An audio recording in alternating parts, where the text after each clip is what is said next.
for Tuesday, February 19th. Roll call, please. Councilmember Egger. Here. Councilmember Gross. Here. Councilmember Murphy. Here. Mayor Pro Tem Graham Mejia. Absent. Mayor Kusamoto. Here. Okay, so please rise for the Pledge of Allegiance and remain standing afterwards for the invocation. Councilmember Gross, please. Please join me in renewing your pledge to our flag. I pledge allegiance to the flag of the United States of America and to the republic for which it stands, one nation, under God, indivisible, with liberty and justice for all. Heavenly Father, we thank you for your blessings and ask you to look down upon us tonight. Give us the wisdom to be strong and make good decisions for our community. In your name, thank you. Amen. Thank you. Okay, so on the agenda, first up would be oral communication. So at this time, any individual in the audience may come forward to speak on any item within the subject matter jurisdiction of the City Council. Please limit your remarks to no more than 5 minutes per speaker. And I do have 2 cards here, but please feel free to come up as you wish.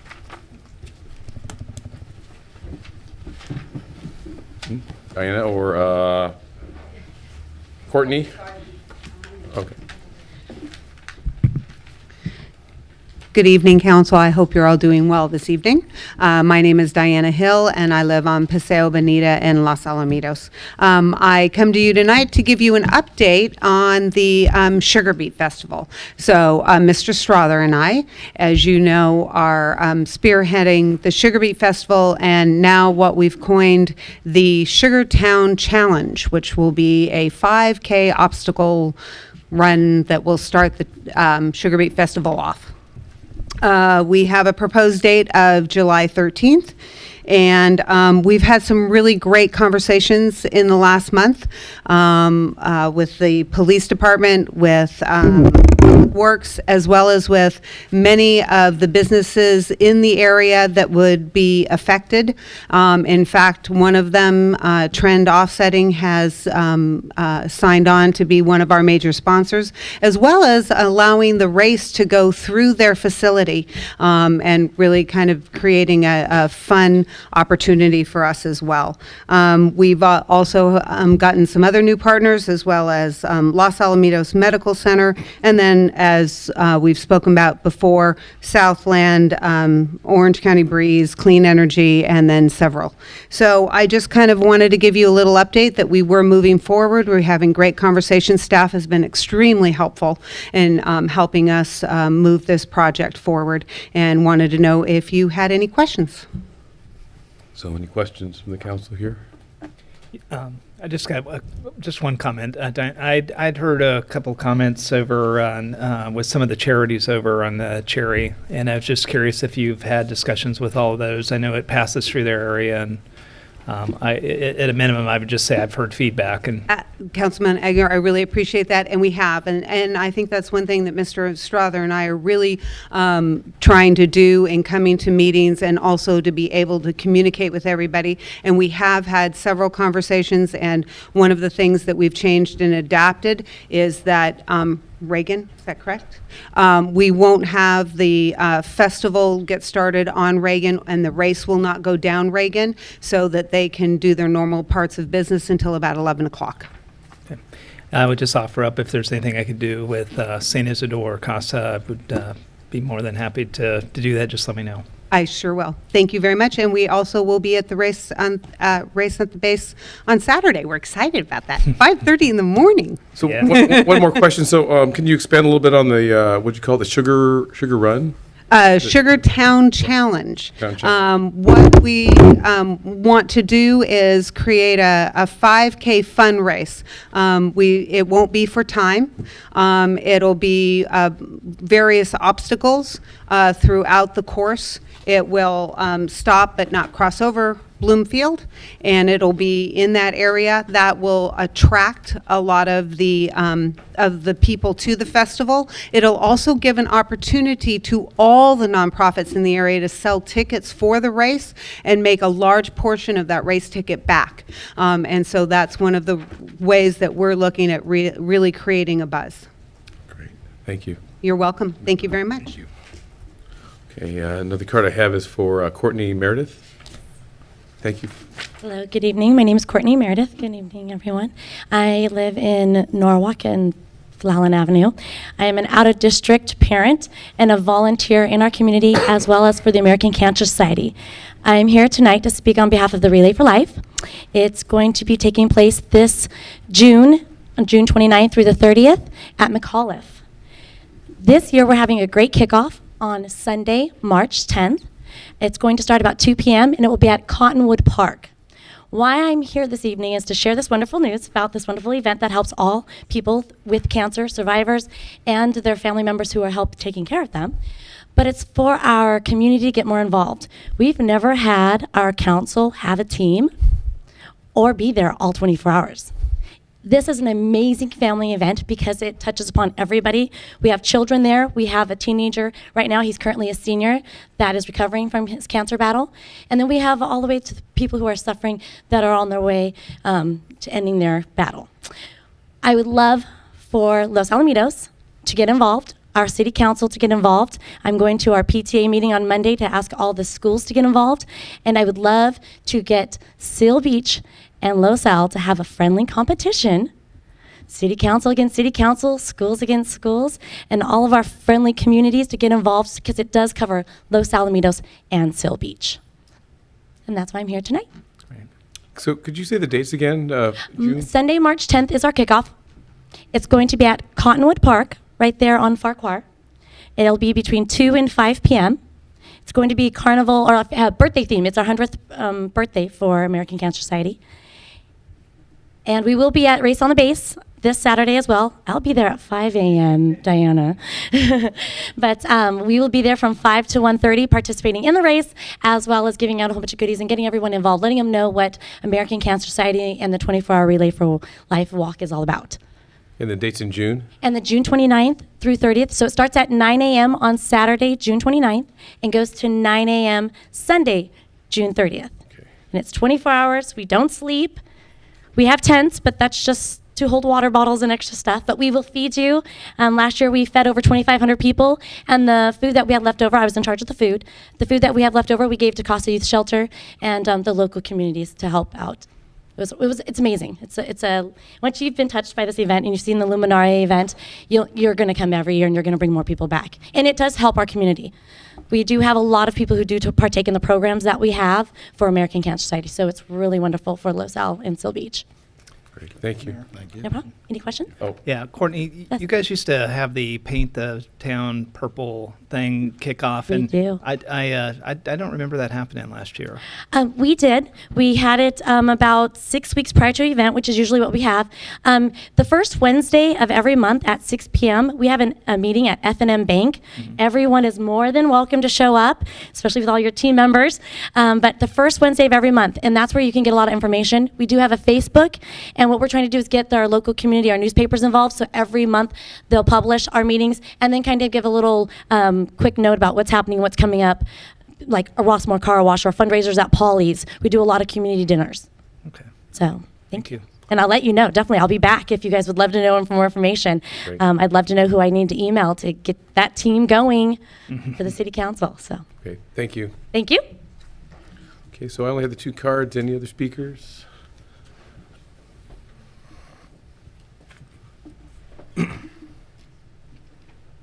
Good evening. Good evening, Mayor. And members of the council. My name is Richard Vardaman. I live in College Park North. I'd like to bring to the attention of the council a problem of noise in the wee hours. Not all the time, just very rarely actually, but I've gone over in those hours and chased it down. And it's hard to follow because you hear it here and you hear it there. It seems like it's not uniform throughout the city. But it turns out the problem is a large blower, large and loud blower, in the trend printing, and in quizzing the people there and looking, this is caused when they bind books. They turn this huge fan on, and boy, it makes noise. And so what I'm wondering is why they could not limit the use of that large fan. They use it to take whatever trash or whatever from the book binding and deliver it to something where they can it up, and I'm not sure if you know that. But yeah, I see no reason why they couldn't limit those hours of that loud fan to not be used from 10 p.m. to 7 a.m. And so I thank you. Thank you.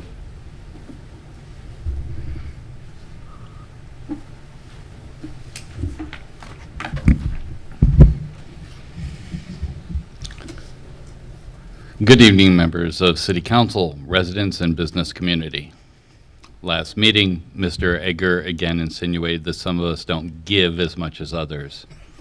After a bit over 2 years in the making, tonight I am proud to announce a new Los Alamitos 501c6, the Los Alamitos Business Cooperative, or Lab Coop. As acting CEO during the formation and until the board chooses to replace me, I would like to note that we are still undergoing formation, expect to be fully operational by no later than the end of March 2013. Lab Coop's primary mission will be to develop programs that either leverage economies of scale to save the paid membership of Lab Coop money, or develop marketing programs that the paid membership can participate in that will enhance the membership's revenue opportunities. In addition, Lab Coop will also provide educational seminars for membership and for the public that will permit membership and the general public to listen and participate in programs that provide information on how to save their businesses money, grow and develop their business, and have information from elected or appointed members of government. Lab Coop is not a social organization, but is strictly focused on bringing added value to the membership. There are 3 levels of membership. The first level is free general membership, and every business in the Lab Coop service area already is a free general business member. The member receives listings on the online business directory for free. So, Council Member Gross, you are already a member and your business event medical services is already listed in the Lab Coop business directory. There are 2 levels of paid membership for those interested in participation in one of the membership associations. And we are pleased to announce that that Los Alamitos' paper of record, the News Enterprise, has already joined as a sponsoring member and will be providing one of the member benefits, a special rate card for association and sponsoring members. Lab Coop is 100% volunteer operated. We are online at labcoop.org. After we get approval for our nonprofit status, all bylaws and other documents will be published online in full transparency. All voting by membership will be online, and our support system is already live online. Lab Coop is a membership bottom-up driven organization where the membership drives the organization to meet the mission. We already have the first 2 open to the public informational sessions set up with elected officials and look forward to announcing their dates within the next 45 days, as well as working with LATV to make the events available online and in broadcast. We are the Los Alamitos Business Cooperative, the Los Alamitos changer of commerce.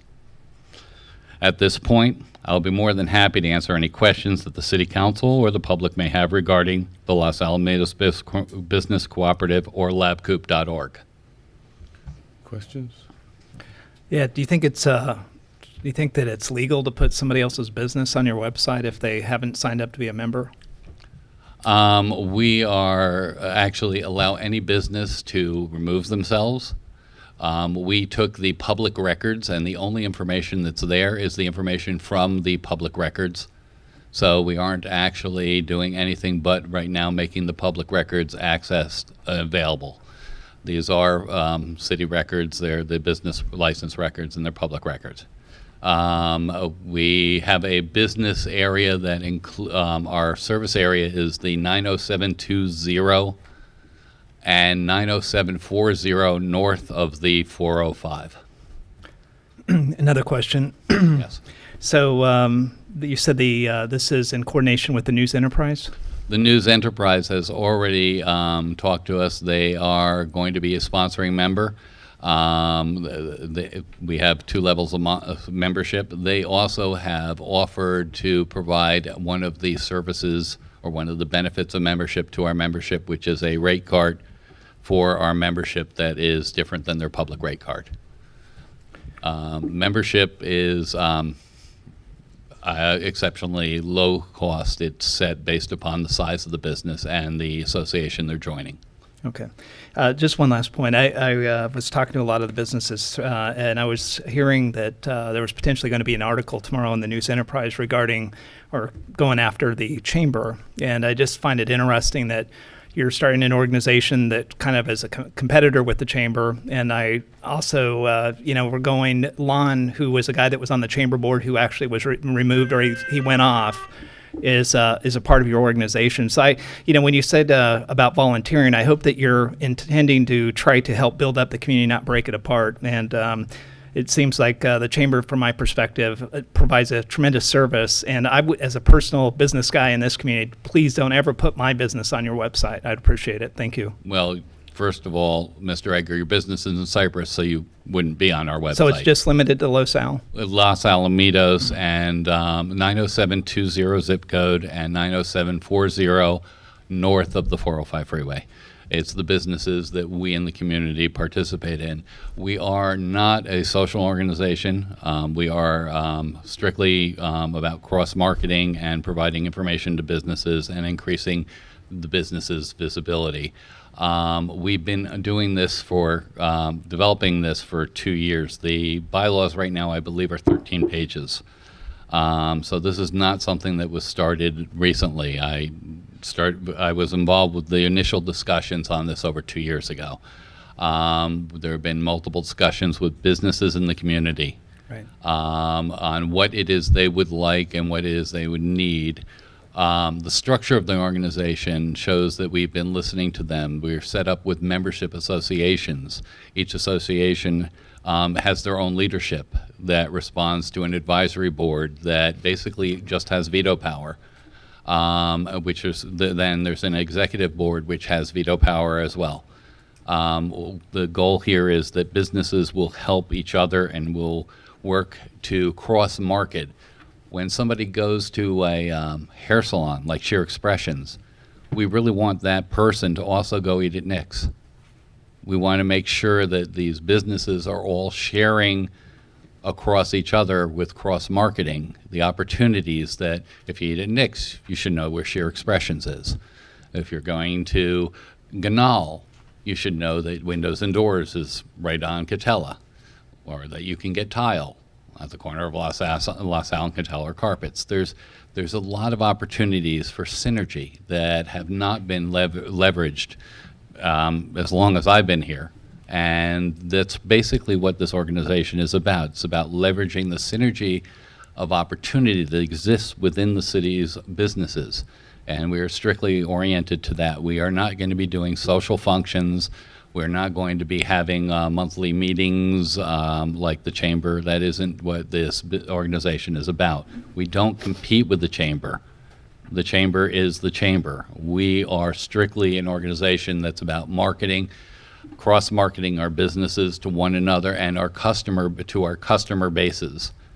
And then additionally, if we can, we're going to try to set up a buying group organizations so that common businesses that are purchasing products can purchase in larger quantities, thereby saving money as well. Okay, thank you. Any other further questions? I think we need to probably cut this off here. Any other questions? No, that's fine. Okay, thank you. Thank you. So any other speakers would like to come forward? Seeing none, we're going to go ahead and close the oral communications and move on to the next item, which is register of major expenditures. I'll move it. Second. So we have a motion and a second. Can we have a roll call vote, please? Councilmember Edgar? Yes. Councilmember Gross? Yes. Councilmember Murphy? Yes? Mayor Pro Tem Graham Mejia? Absent. Mayor Kusamoto? Yes. Okay, next would be the Consent calendar, all of these items could be moved as one, or would anyone like to pull any of the items from the consent calendar? I have two minor minute corrections. Typos? Not really, but Oh, do you want to, we should probably, Yeah. let's pull them and discuss, okay? Anything else on the consent calendar? Move the balance. Okay, all right, got a motion, a second, move the balance. All those in favor say aye. Aye. Aye, opposed, no. Passes 4-0. Okay, we have on number, or A, 7A, the approval of the minutes. Go ahead, yeah, Councilmember. on line 15, second or fourth paragraph, Mayor Kuzumoto opened the item for public comment. I think one of those should be closed.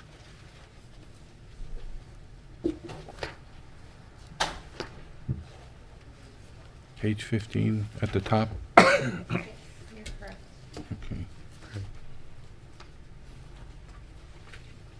And then was there something else? That's it. I think there was a couple of typos I've already pointed out, and those are just minor things that'll be corrected in the update process. So would you like to make a motion on this one, Councilmember Murphy, Sure, I'll make a motion to move A. for approval? Second. Okay, a motion approved, and a second, so all those in favor say aye. Aye. Aye. Opposed, no. Passes 4-0. Next item, we're going to go to 8A. Yes.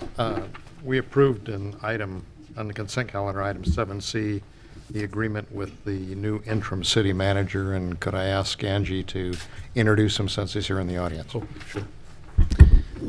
Thank you, Councilmember Gross. It's my pleasure to introduce to the community the new interim city manager, Greg Cordner. He's sitting right in the front row. Greg is a resident of Seal Beach, just down the street. He's been retired for 2 years, but he has been a city manager in 3 cities for a total of 29 years. So he's quite the veteran city manager. As you know, the council interviewed 3 candidates, and Greg was voted or approved by a vote of 5-0. So we're lucky to have such an experienced manager within our midst and close by, and look forward to working with you, Greg. Thank you. Welcome.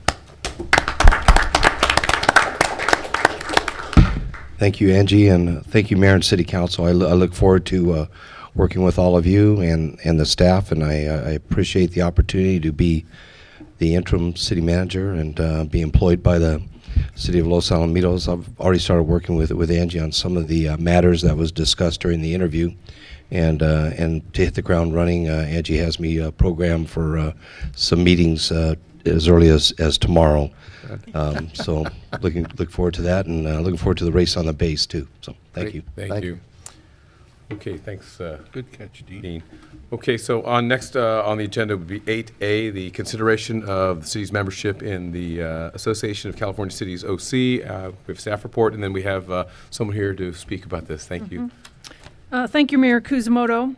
By way of background, let me give you and the community just a little bit of background. At the February 7th, 2011 meeting, so that was just approximately 2 years ago, the City Council unanimously voted to join the Association of California Cities, Orange County, and at the same time discontinue membership in the Orange County Division overlay of the League of California Cities. And at the same time, the council unanimously agreed to maintain membership, what we call the League of California Cities at the state level. So what that means essentially is the Association of California Cities Orange County, or ACCOC for short, they've been in business for 2 years, and they are they're organized to meet the needs of Orange County cities, both elected officials and staff, and that's their focus, and we'll hear a little bit more about that in a minute. But just to give you an idea of membership, ACCOC has 24 members. There is a chart in your staff report, and there's one city that needs to be added to that, and that's Laguna Niguel. So what we have is there are a number of cities in Orange County that hold memberships in both organizations, both the League of California Cities and the ACCOC. And at this point, both the League of California Cities statewide and the ACCOC exist to provide advocacy, resources, and information for, like I said, both elected and appointed members of all cities and staff as well. So with that, I'd just like to introduce Lacey Kelly. Lacey is the CEO of the ACCOC, and I've asked her to come tonight to share with you some of the programs and offerings that ACCOC provides and shine a light in more detail to the organization. Lacey? Thank you, Mayor Kusamoto and council members. I have some packages for you. Just give them to-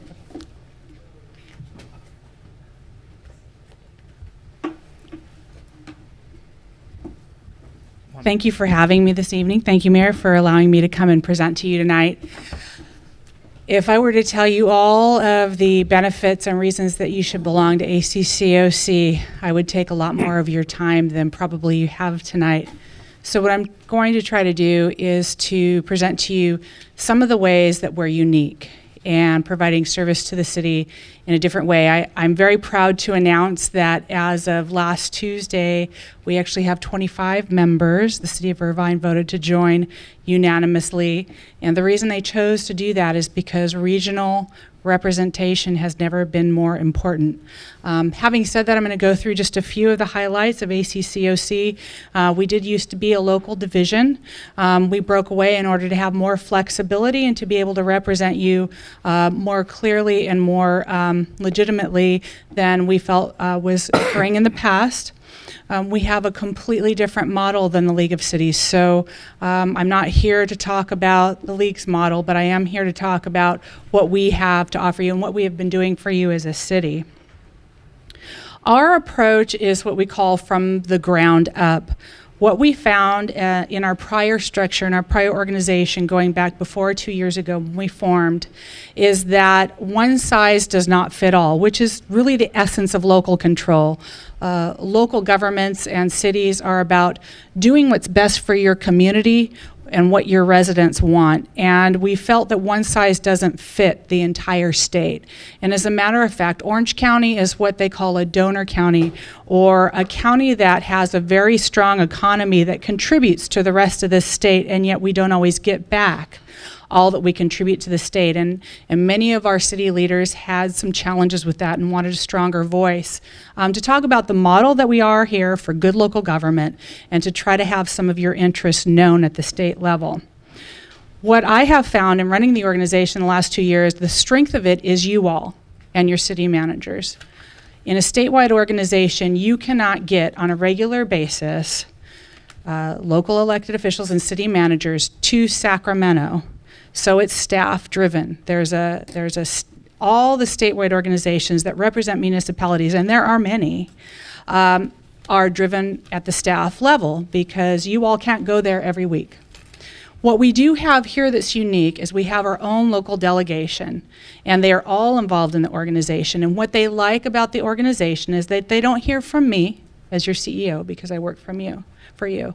They hear from city managers and elected officials what works in your community, what doesn't work in your community, what your best practices are, how we can build jobs in the economy here, how we can innovate when your resources are being depleted, those types of things. There also is no other state organization that advocates regionally with regional governments that impact you. So let's talk about maybe SCAG or the Orange County Council of Governments or the South Coast Air Quality Management District. All have legislation and regulatory issues that press down on cities, cost your residents money, provide more burdensome at times regulations for you to comply with. We're the only organization that represents you to those entities because there's no other organization that does regional advocacy. Just one quick example, this last year we were able to save some cities quite a bit of money with one little mitigation measure in the Air Quality Management District's new Air Quality Management Plan. That was a huge success, and that's something that no other organization would have been able to do for you.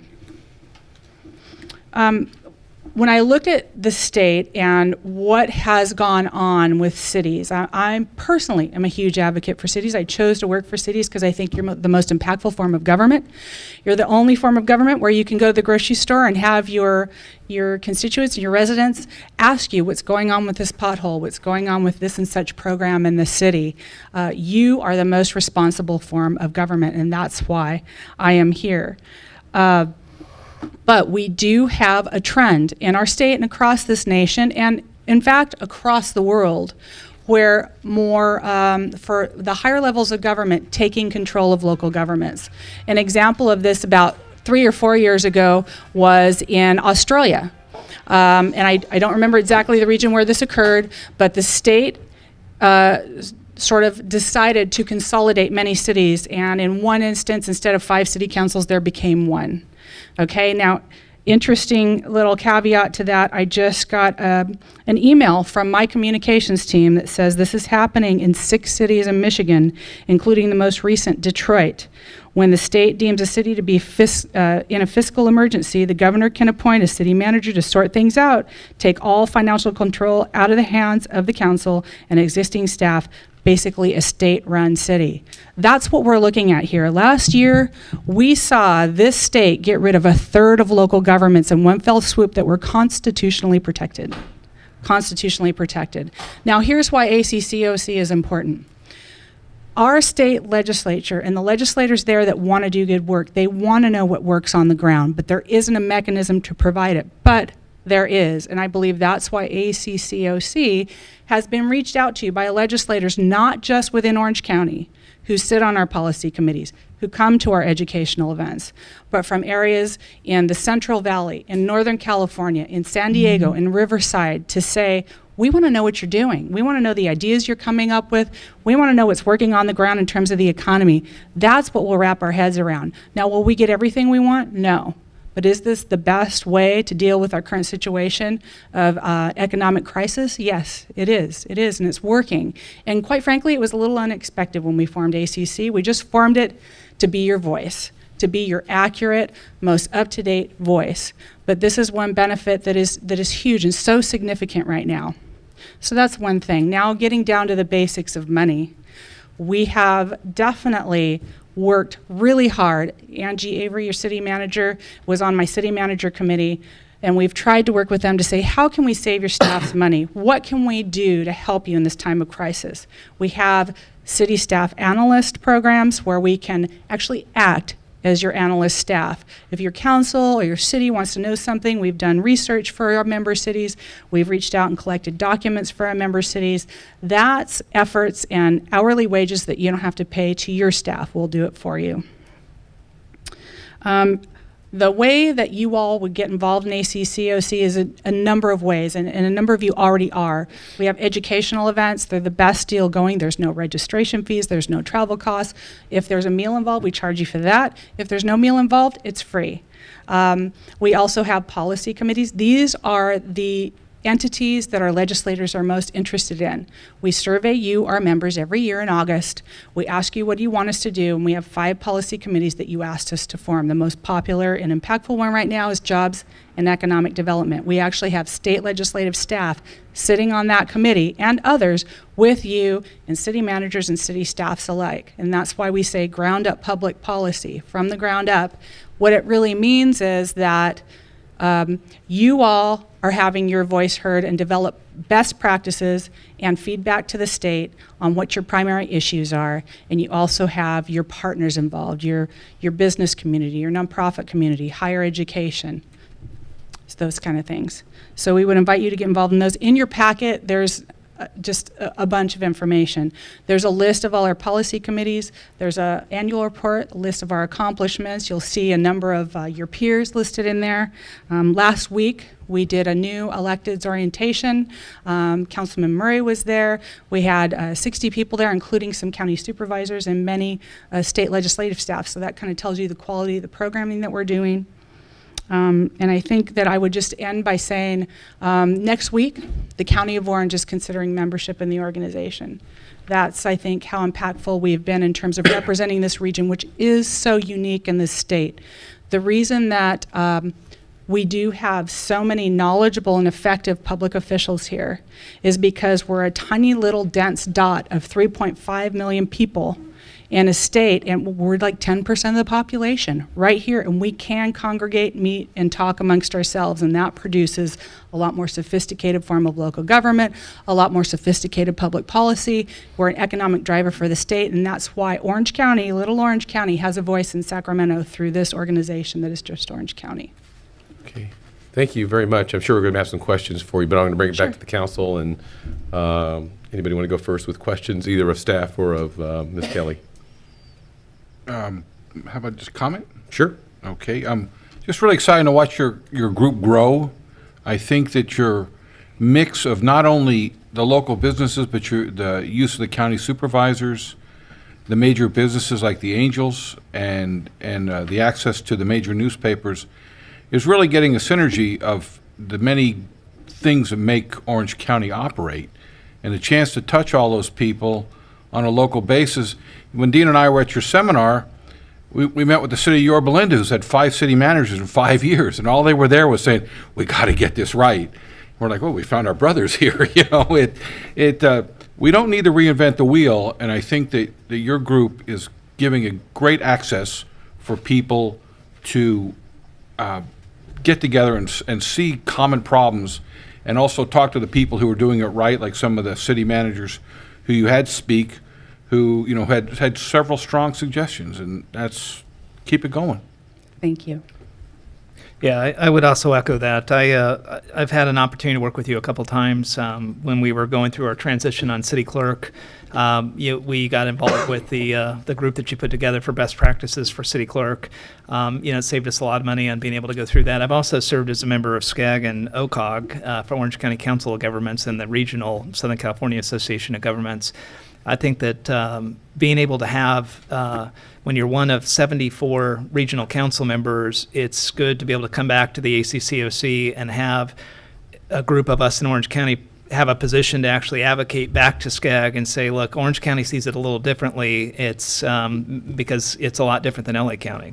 I'd also say I was there when you guys made the transition from the league, and I won't claim I had a lot to do with it, but I think ideologically it was hard for us to see a lot of stuff happening at the league level at the state, where the philosophies that we were advocating for and supporting in Orange County we were absolutely against, and without getting into too much of it, but it was hard because it felt like it was like my wife's teachers union. She here's all this stuff going on, she keeps paying her dues, and then she's wondering why politically they're going all over the place, and you just kind of want some group that's going to represent you. And I think you guys stepped up. You definitely have been very helpful in advocating on redevelopment. When we went through that, our city doesn't have a redevelopment problem, but my role in the Orange County Sanitation District depended on the ACCOC to get us all together and try to fight it before it went away. And then once it was fought, and we lost, we had to figure out how to do that and try to fight to get the money back for those other cities through Finance Corporation through the state. So I'd also say the pension reform back when we were doing a lot of our union contracts, you were very helpful when we were trying to get ideas of, do we do 2-tier pensions for our retirement? How do we take it on? And it was very nice to have a resource that is kind of unbiased, and you've got a great leader in Robert Ming, who's the Laguna Niguel city council member, but also very active. And he also, I'm sure he would do it whether we were involved or not, but he's a great mentor to a lot of us city council members, as him being a lawyer and very familiar with a lot of the legislative process. He's been very helpful to the city. So I just want to tell you thank you. Thank you. Thank you. Dean? And- I'd just echo, I enjoyed very much the session last week over there at Anaheim, and excited to learn about the e-hub process that you're now implementing, and hoping that our staff will take as much advantage of it as possible. I don't know if we are yet, but if we aren't, we will be, and appreciate that too. Thank you. Thank you. Yes, thank you. So I do have a couple questions here, both for you and for staff. But one is, Angie, how much has our staff been involved with any of the association activities? I know I heard you were part of the city manager's, I don't know what committee, but anybody else from the city? Not that I'm aware of, Okay. but as a general rule, there are very few staff members that have the chance to be involved in anything because of our slim staffing numbers. Okay, understand. Thank you for that. And I'll be honest, when this group formed 2 years ago, I was, probably less ignorant than I was now, but it was interesting to see the formation of this thing and the dissolution of the Orange County chapter of the League of Cities. So when we agreed to do this, I remember vividly the council that comprised of different folks here. We did try and do this as a 1 year, let's wait and see. And here we are 2 years into this thing, and I still am going to question the value of being a member. Now, there are cities that are not members of this association, correct? Like Santa Ana. Do you foresee that they're going to be joining at some point? I wouldn't want to talk on behalf of any non-member city, but Okay. there are definitely possibilities in the works right now. Okay, and I know there's fiscal constraints to other cities like that, but now maybe you can help me understand, and perhaps the rest of us. The Orange County chapter of the League of Cities was its own entity, which went away. Were there anything like that in the state in other regional areas? No, we were the only division of the league That was funded by the that member. had our own separate executive director and staff. And it was funded by the city. So we were, in Yes. essence, paying two things, to the state right. organization and then to the local. So Yes. now, in the association itself, are there any, do you see within the state any similar organizations coming together of like-minded cities that would want to have an advocacy and a voice up in Sacramento? All cities that I've ever come in contact with believe in local control. And the ones that have watched our model of the ground up public policy like that. There are a number of regions that would like to form something similar. It gets down to the fact that Orange County is the only region that's ever been used to paying that double set of dues. Having said that, there are a number of regions that have been working towards coalescing some sort of a chapter. It wouldn't affect Orange County per se, but the organization was formed to have the ability to help other regions should they decide to step up and do something differently. And Yeah. so there are those possibilities. Yeah, I remember that discussion happening a couple years ago because I think there was this sort of this new thing that was coming together and just still forming. But I'm going to be honest. When a lot of the things that were going on with RDA, I know it wasn't really affecting us, and I know it was a big portion of what was going on in the association because it's important to the members. I understand that, but for us, it was really of no impact, right? Because we didn't have one, and we weren't affected by that. Now, Councilmember Edgar wears a different hat in other areas. I understand that, but just trying to keep it local. $5,000. That's what 5% of our portion of a school resource officer. So I'm going to question all the money that we're spending on these kind of things, and are they necessities and are they luxuries? So I appreciate you coming out. I watch the organization on occasion, not as much as I would like. Life has distractions, but I'm going to just put it to us over here to decide what to do. So with that, if no other questions, I'm going to open up for public comment. Thank you. So no public comment on this. Seeing none, go ahead and close it, bring it back here. So I'd like to call for a motion. I think there's in the staff report a couple of different ways to go. I'll just leave it to us to decide which way we want it. And so can I have a motion on this? I'll go ahead with the recommendation of item 1 to take action to continue membership in the ACCOC. Second. Okay, so we have a motion and a second is to continue membership within the ACCOC. I'd like to ask for any further discussion from the council. Mayor, I just would like to thank you for thinking about stuff like this and bringing this forward to have a discussion to challenge the value of everything. And I think it's a good, healthy sign, especially before we get ready for our budget discussions coming up. Thank you. And I'd like to second that. I was also thinking that we need to do this on a continuing basis, and thank you for getting it started. Yeah, thank you. Okay, so with that, let's put it to a vote. All those in favor of the motion to continue, say aye. Aye. And opposed, I'll be opposed. Thank you. So it's 3-1, and it passes. Again, thank you, Lacey. Thank you, Angie, for this report. And with that, we'll move on to 8C, which is the continuation. Oh, I'm sorry, 8. Oh, I skipped one. 8B, the appropriation of the monies for the Oak Middle School gym and restroom refurbishment. Angie? Thank you, Mr. Mayor.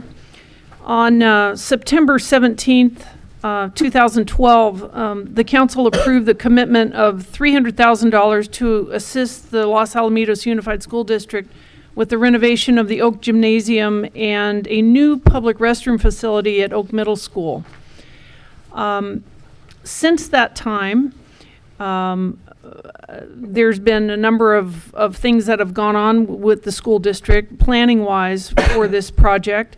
But now we're at a point where the district has asked us to formally appropriate these funds and basically cut a check to the district for this project. And I realize that there are 2 members of the council who were not on the dais or not council members when this was discussed. So I think I'll just take a minute and kind of fill in the blanks. The Oak Gymnasium is owned by the school district, but the city is its biggest partner. It was built by funds from the County of Orange, the Youth Center, the city, and the school district. And it is formally on school district property. There's only 2 gyms in the city. This gymnasium, which is the equivalent of a typical middle school gymnasium, and the gym at the high school. It's heavily used and has really kind of fallen into disrepair. I mean, you can still use it, but it's basically the floor is falling apart. The second portion of this project that really benefits the city is the conversion of a public restroom facility at Oak Field. As you know, there are no public restrooms at Oak Field, the biggest playing surface in the city. Like the gym, that field is programmed continuously 7 days a week, really benefits so many, mostly youth in the city that play there. So it was the school district's idea to convert their boys and girls locker room, convert a existing mechanical room in the locker room to a public restroom facility.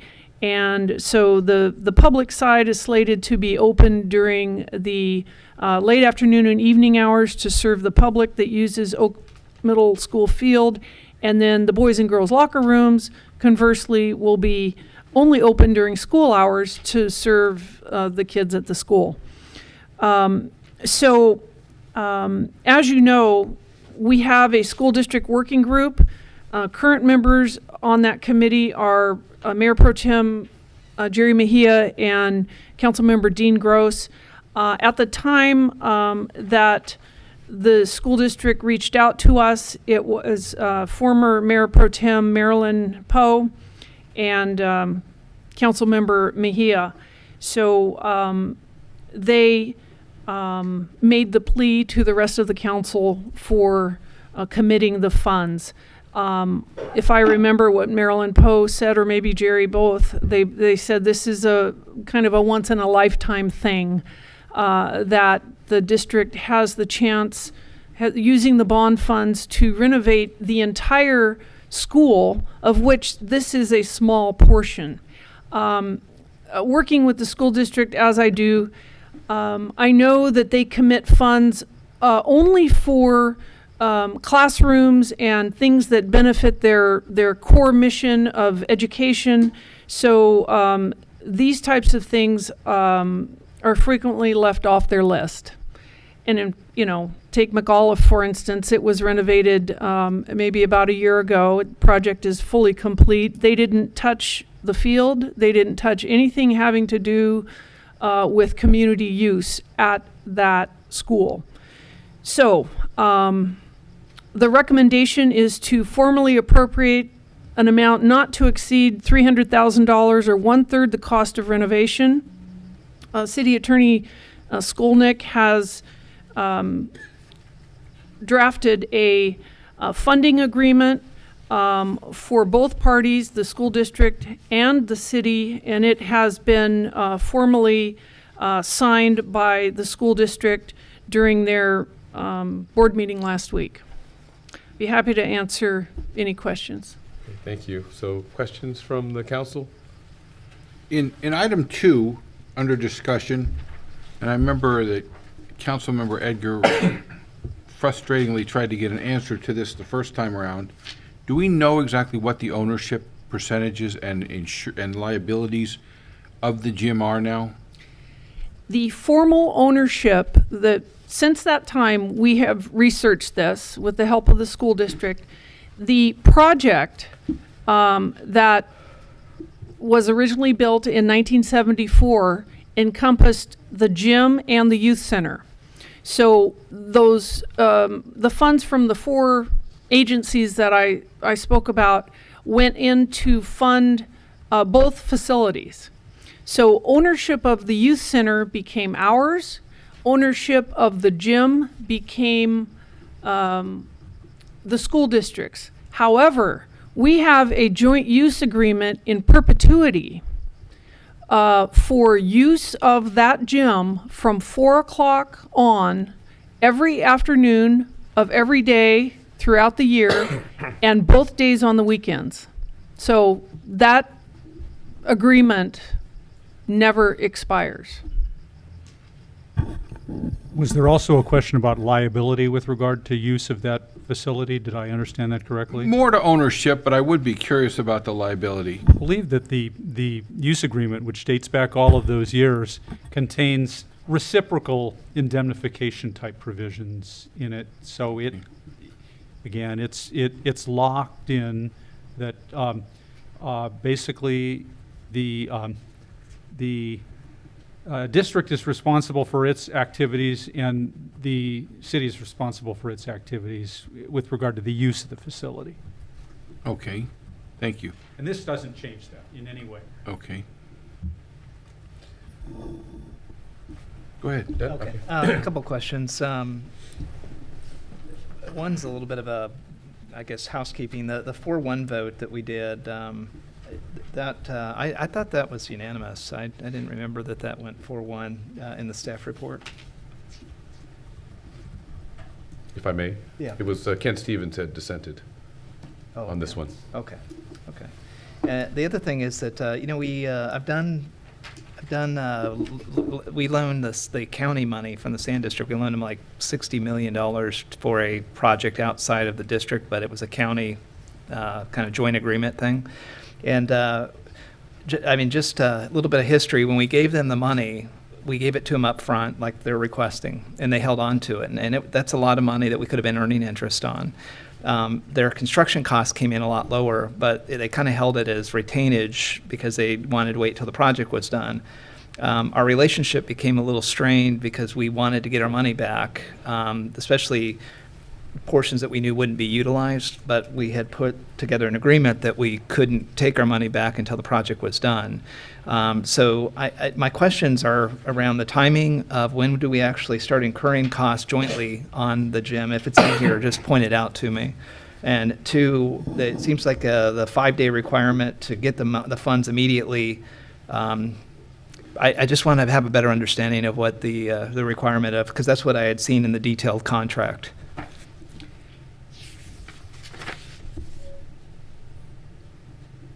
I forget the first part of your question. First part. They need it right away because the scope of their project is being bid. And what I've been told by both Superintendent Kropp and Deputy Superintendent Patty Myers is that they need to show the state, which is the state agency that approves the plans, that they have the funding in total to move ahead. Is that, I mean, this is a bond-funded project that's not subject to state requirements. Is this a state matching project now?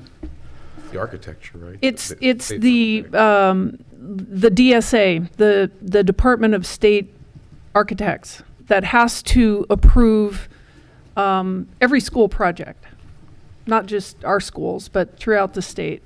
Architecturally, or the funding mechanism behind it? No, not the funding, the plans, the architectural drawings to ensure that schools meet state code and. Yeah. First of all, unbelievably supportive of this. So I'll just put that to the side. I just contractually, I'm not satisfied with that answer at this point of why now. If we were to sign something or even pass an ordinance in this city hall and said that we are encumbering that money, or even passed a budget discussion and appropriated the money, it's appropriated, and from a legal sense, it's assigned to that project and it's approved there.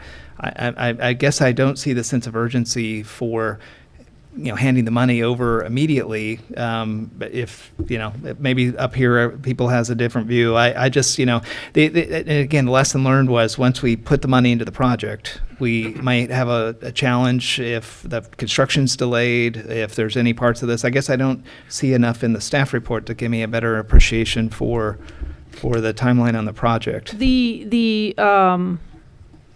The project is going to start in a number of months. And so they're at the very tail end of needing to put the funds together. The project is going to start in April of this year. I mean, that will impact, and the first thing they're doing are these two pieces of it. They're also renovating the entire Oak Field and their parking situation over there. Okay. And I think, Troy, if you look on the agreement under the recitals on page 1, item 6, Sure.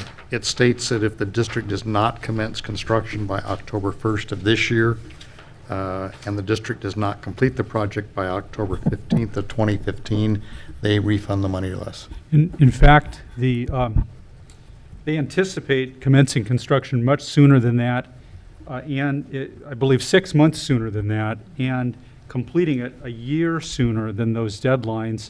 I provided those dates so that in case anything did go radically wrong, they wouldn't be forced to pay the money back if they had unforeseen delays. And with respect to the rapidity of providing them the money, I said within 5 days, because based on what the city manager indicated, they really did, for purposes as she explained, need the money right away, and the 5 days was simply selected to give us the time mechanically to provide the money to them.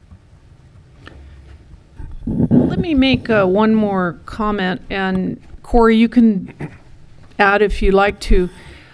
We have been talking with the school well, obviously, if they are going to renovate a gym, renovate the large Oak Field, and work on their own locker rooms, there is significant planning that needs to go into it from our standpoint, because we have all kinds of displaced users.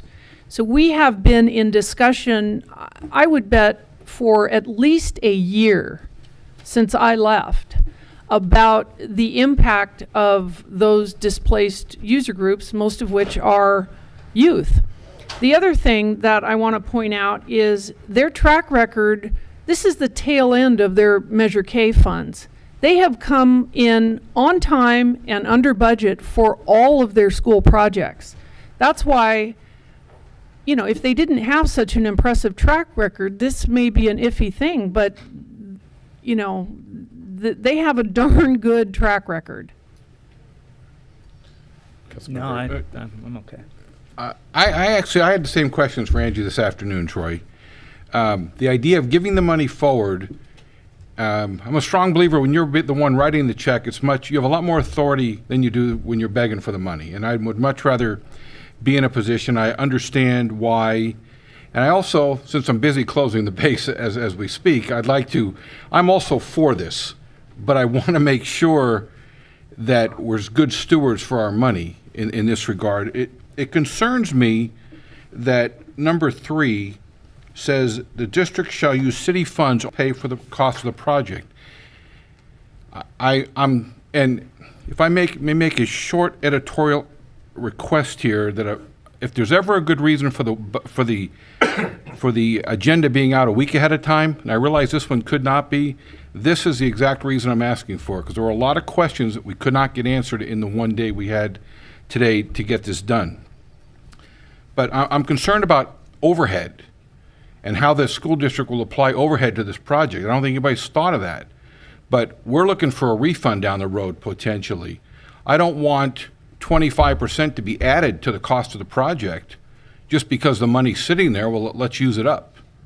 That always concerns me with any government agency. The money gets used if it's there. And I don't like being in a position where we have to pay up front, especially a project that may take a year. There's no reason. I understand the loss, this instance we cannot. Logically, I'd be like to paying them in thirds.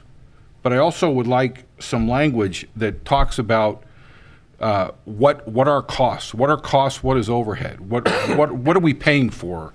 And I really haven't had time to get the answers for that today. Okay. I don't know how you answer me really at this point. Right. No, I understand. But the overhead in projects, general contractors throwing anywhere from 15 to 50% for their stewardship of the project. And when we're paying a share but only up to X amount, I would have liked to know what that is.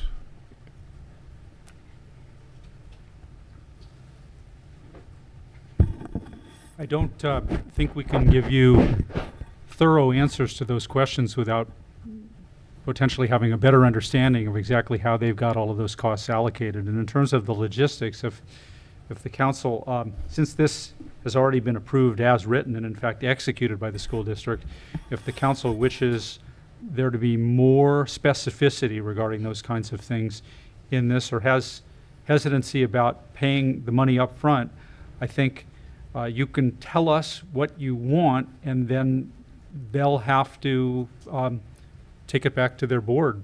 I assume they won't have the flexibility to agree to that without getting new language approved.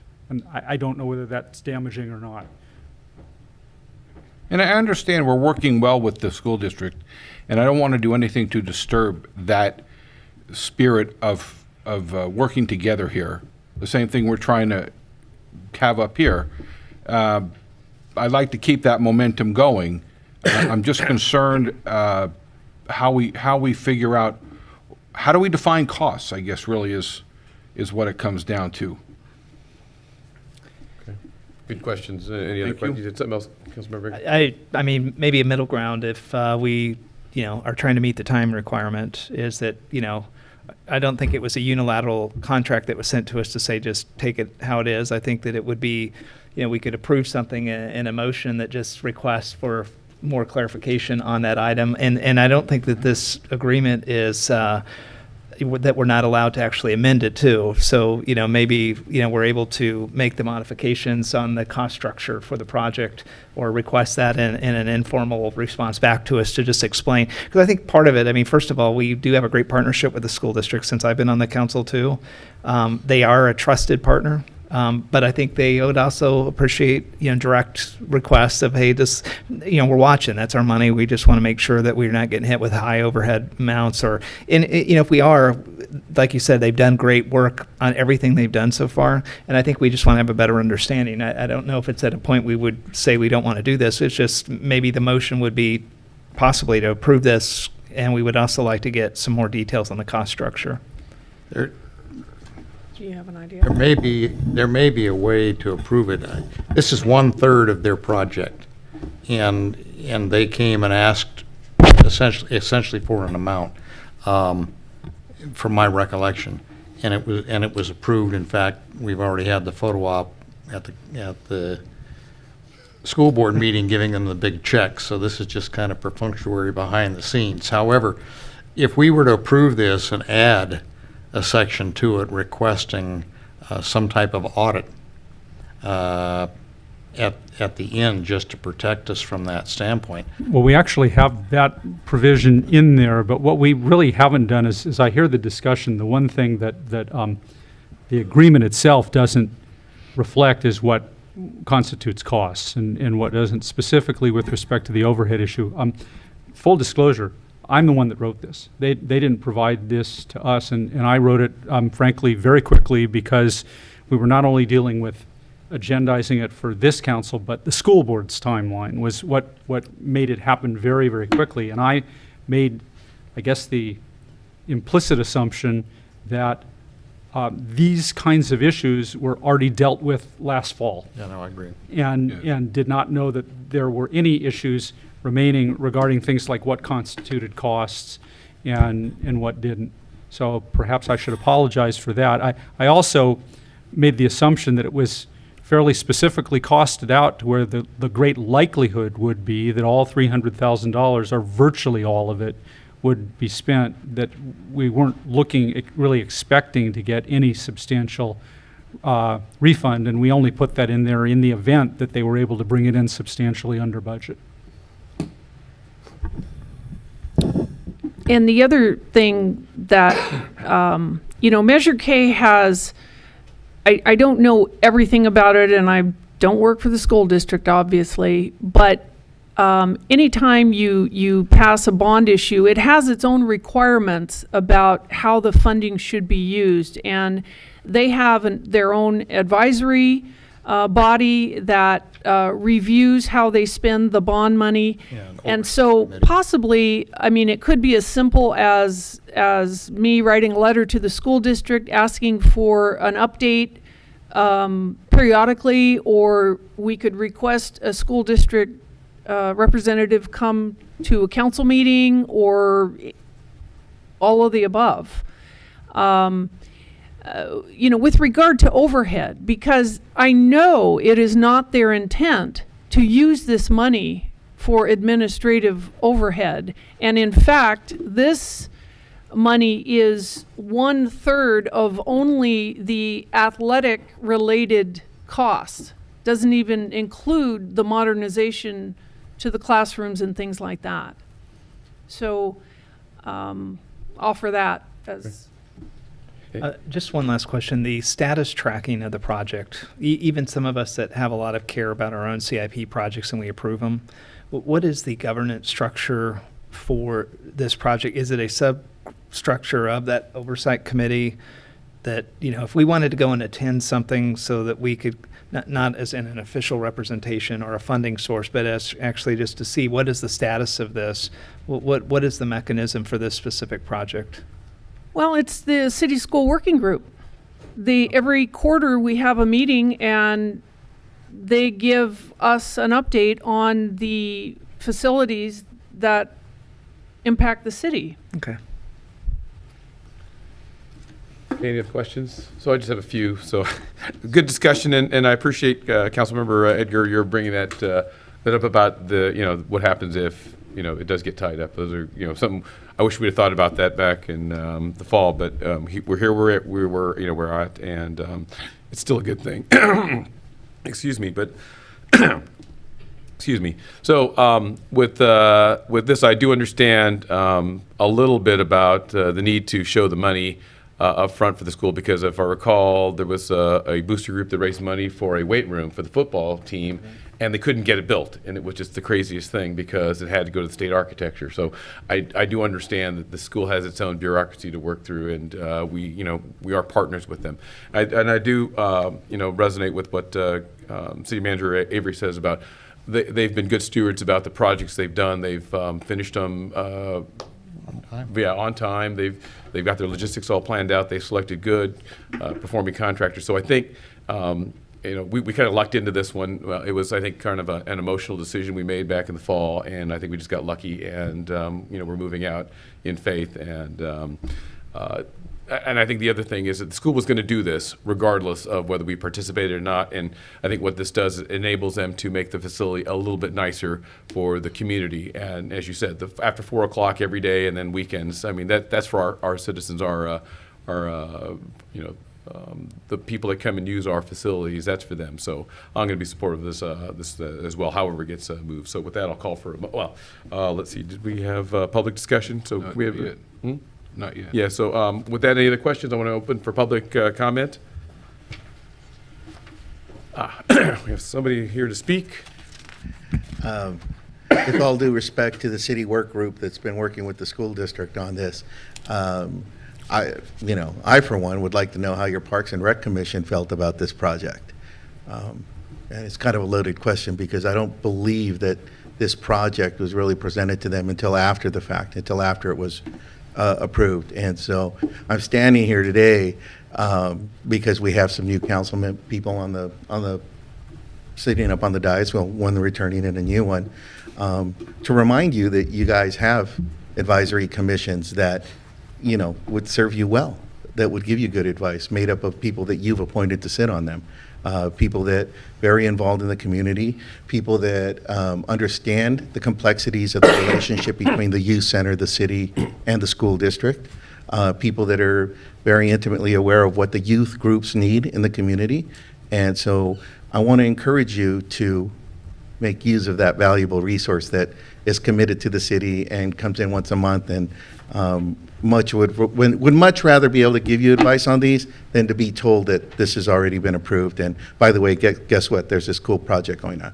Now, that being said, please, please, please, please approve this project. I've been around long enough to know that at one time we were trying to get a similar project approved at McAuliffe. The state was in it.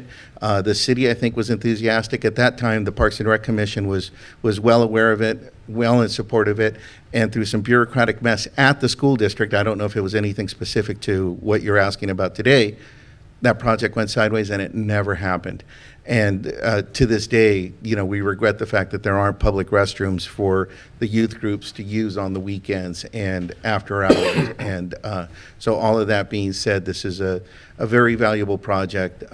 Your community, I could tell you, the Friday Night Lights group is begging for something like this. And we're talking a group that probably serves about 2,000 kids in the fall. And so I highly encourage you to approve this. Thank you. Thank you. Anybody want to come? I do have a comment, though. Pete, thanks for coming forward and bringing this up. And you're right. I think we should have involved you in retrospect. But I think when it was presented to us, there was a short timeline. And, apologize for not reaching out to the Parks and Recs Commission, because it would have been a good thing to do, but I think it came up, and then, like I said, from my perspective, I made an emotional reaction in favor of this one, because it looked like it was a good thing, and it was a win for everybody. So with that, I appreciate you coming forward. I think your point's very well taken. I appreciate you bringing it to our attention, and we'll include it in the future, at least from my memory it will be. The interest part of the McAuliffe project is we do have a sewer connection that goes across underneath the street on Bloomfield that's stubbed off pending us getting that project going for the restroom over there. And I would hope, as part of our discussion back and forth with the district, that we continue to talk about that, because we did some forward thinking, and while the street was being torn up, we went ahead and paid to have the sewer line extended and stubbed on the other side so we wouldn't have to tear the street back up. So if in your future situations, as far as Angie or or you're concerned, if we can add that to the agenda to kind of talk about that, that's something we should continue to explore and not just let it fall off the radar. So thank you. I'm ready to make a motion when you want. Oh, okay, please, I'll ask for a motion. Yeah, I'd like to make a motion for staff recommendation and to take in consideration Rich's perspective on the cost structure. It could be a memo or something that just informs us how that works. And I'd also encourage Councilmember Gross, if the CIP budget discussion's coming up, you may want to bring that up then and talk about that. Okay, so That's my motion. So a motion to approve staff recommendation and somehow reach out to the school to get reports. Oh, okay. Do you have a second? Second. Second from Richard. Okay. Any further discussion on the motion? So we have a motion to approve staff and then reach out and get some type of status reporting and what constitutes cost. With that, I'll put that to a vote. All those in favor say aye. Aye. Aye. Opposed? None, so it passes 4-0. Thank you. Before we move off this, in the staff report, we say that neither side has taken the lead, Angie, in the maintenance of the gym. You're in discussions now to kind of formalize the process to make sure we don't get in this position again? Yes, and in my absence, Corey will be leading that. If you recall, in the weekly, there was a long discussion on the front page about fees, maintenance fees and whatnot. That maintenance of the gym dovetails into that. Okay. Basically, we're trying to ascertain the cost of maintenance down to a gnat's bristle so we can charge appropriate fees for maintenance and renovation. Okay, thank you.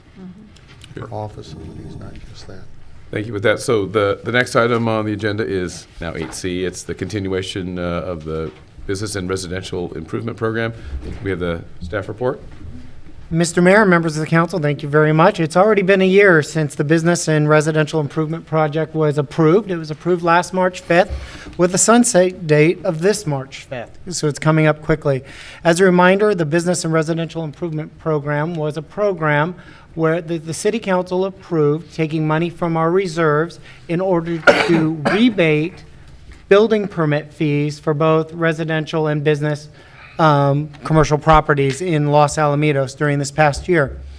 To date, we have reserved $96,202.49 in the names of 234 property owners. Those 234 property owners are the ones who obtained business license building permits since the program was approved. And 14 of those property owners have actually turned in the receipts and collected the funds, up to $9,000 to date. So we still have a lot of people working on their homes and a lot of people working on their other improvements to their business and have yet claimed the money, though we have reserved it. The interesting part of it, one of the really positive results of this program, the receipts that come to us, as we only rebate up to $3,000 per person, the money spent in Los Alamitos have so far, and the receipts given to us, has been $96,000 at various home improvement places such as Ganal, Royal Pain, TKR Construction. And the money is being spread around the community very well. We're really pleased with that. Some of the other highlights that we have is that we've, served 234 property owners in our city. Name recognition. Multiple cities have researched our program and have started to mimic our program. It's an award-winning program. The Orange County Business Council has recognized the City Council as leaders in local government whose policies have provided and eliminated barriers to economic growth. Two of our council members were at that award ceremony accepting the award on our behalf. Along with the award, we were also recognized in the December 2012 edition of Orange County Metro Magazine, which is another positive aspect of the program. Again, of the $162,000 budgeted of the program, we've spent $9,173, but we have reserved a total of $96,000. We're bringing this to you because we're about to hit the sunset date. We didn't want to hit it after the sunset date. And it leaves council with the question, do we leave the $162,000 as budgeted and let that money be spent up to June 30th of this year? Or do we cut it off at March 4th and freeze March 5th and freeze everyone there? And that's the decision for the council to consider tonight. We are recommending that the council continue it through the fiscal year or until the $162,000 is expended. And I hope that helps you make a decision. Okay, so back to us for questions. Any questions from the council? One question, when people reserve the money, how long do they have to complete their permit? Well, they have until March 5th, unless the council extends the program. No, for the ones that have already been reserved. Sorry, until the end of the fiscal year. We'll hold the money until the fiscal year. Okay, so not the life of the permit, it's, No. and they're told that? Yeah, they were told it's a Okay. year-long program. Okay, The money needs to be reserved by March 5th. and it's only good through June end of the 30th fiscal of this year, okay. Yeah, there's no expectations that this money will carry over into next year's budget at this time. And if we were to extend it, can people get their projects done in that time frame? To extend it. Let's say past through the fiscal June- year. Yeah, yeah, they will. Okay. Any other questions? Richard? No, thank you. Dean, you have questions? Just for clarification, of the 96,000 that you've got in, those people would have to complete their projects, get signed off, and turn their receipts in by what date? By the end of the fiscal year, June 30th, 2012. Okay. 2013, thanks, Cory. So if it was extended, for example, to the end of the fiscal year, Mhm. for any new permits coming in, how long would those people have to complete their project to recover their fees? Technically the same amount unless council guided us otherwise today. I think finance has to have things cut off on August 1st. All receipts have to be in before August 1st for it to hit the June 30th fiscal year. Am I right, Josh? Oh, Josh is gone. Yeah. The finance department usually cuts off invoices at August 1st. Well, from my perspective, I don't have a problem with letting it roll until the end of the fiscal year, June 30th. But I also think that in fairness, that somebody's not going to come in on June the 1st and finish in 30 days. So I think we need to have a firm date set for them to recover the money, because at this particular point, it appears that at least, 80,000, 85,000 isn't going to be claimed. Mhm. And so I know we're looking, from our budget session earlier, that we're looking at ways to potentially use some of that money for other projects that we're going to be discussing. So my preference at this particular point would be to extend it till June 30th, but set a specific date for completion. In other words, we would hold the funds through September 30th or whatever, the end of the calendar year. If I could offer a recommendation, I agree with, I like that situation, but if I can offer a situation that we could do, it's just like with any capital program, we could cap it at 162 and carry over the unused money from this year to next year in the budget when we get to the budget session. Just like a $200,000 capital project, if we didn't finish it this year, we carry the unused portion over to next year, and we still have that opportunity through the budget.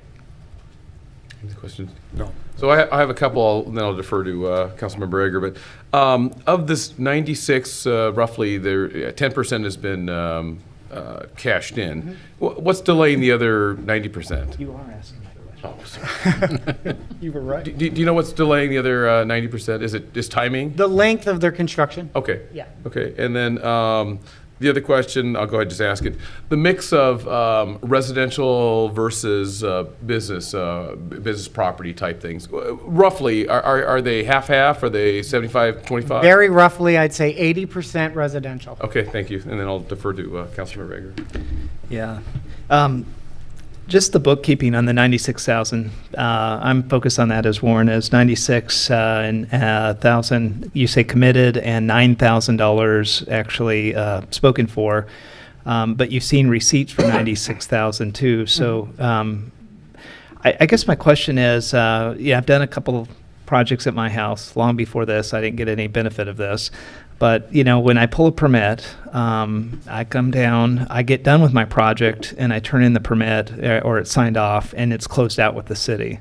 You know, I'm thinking that, would it be possible to give people a year from the time their project's done, or 6 months? I mean, if you have these late bloomers that come in at the very end, it seems like it's sort of like your Barnes & Noble gift cards you get at Christmas. You have like 15 of them, and you think, God, I got to use these at some point. It's people aren't using their. I can't tell whether anybody's even planning on using it, because you know there could be a further root cause problem here, which is we don't have enough stores to provide the goods and services that the people need to do these projects.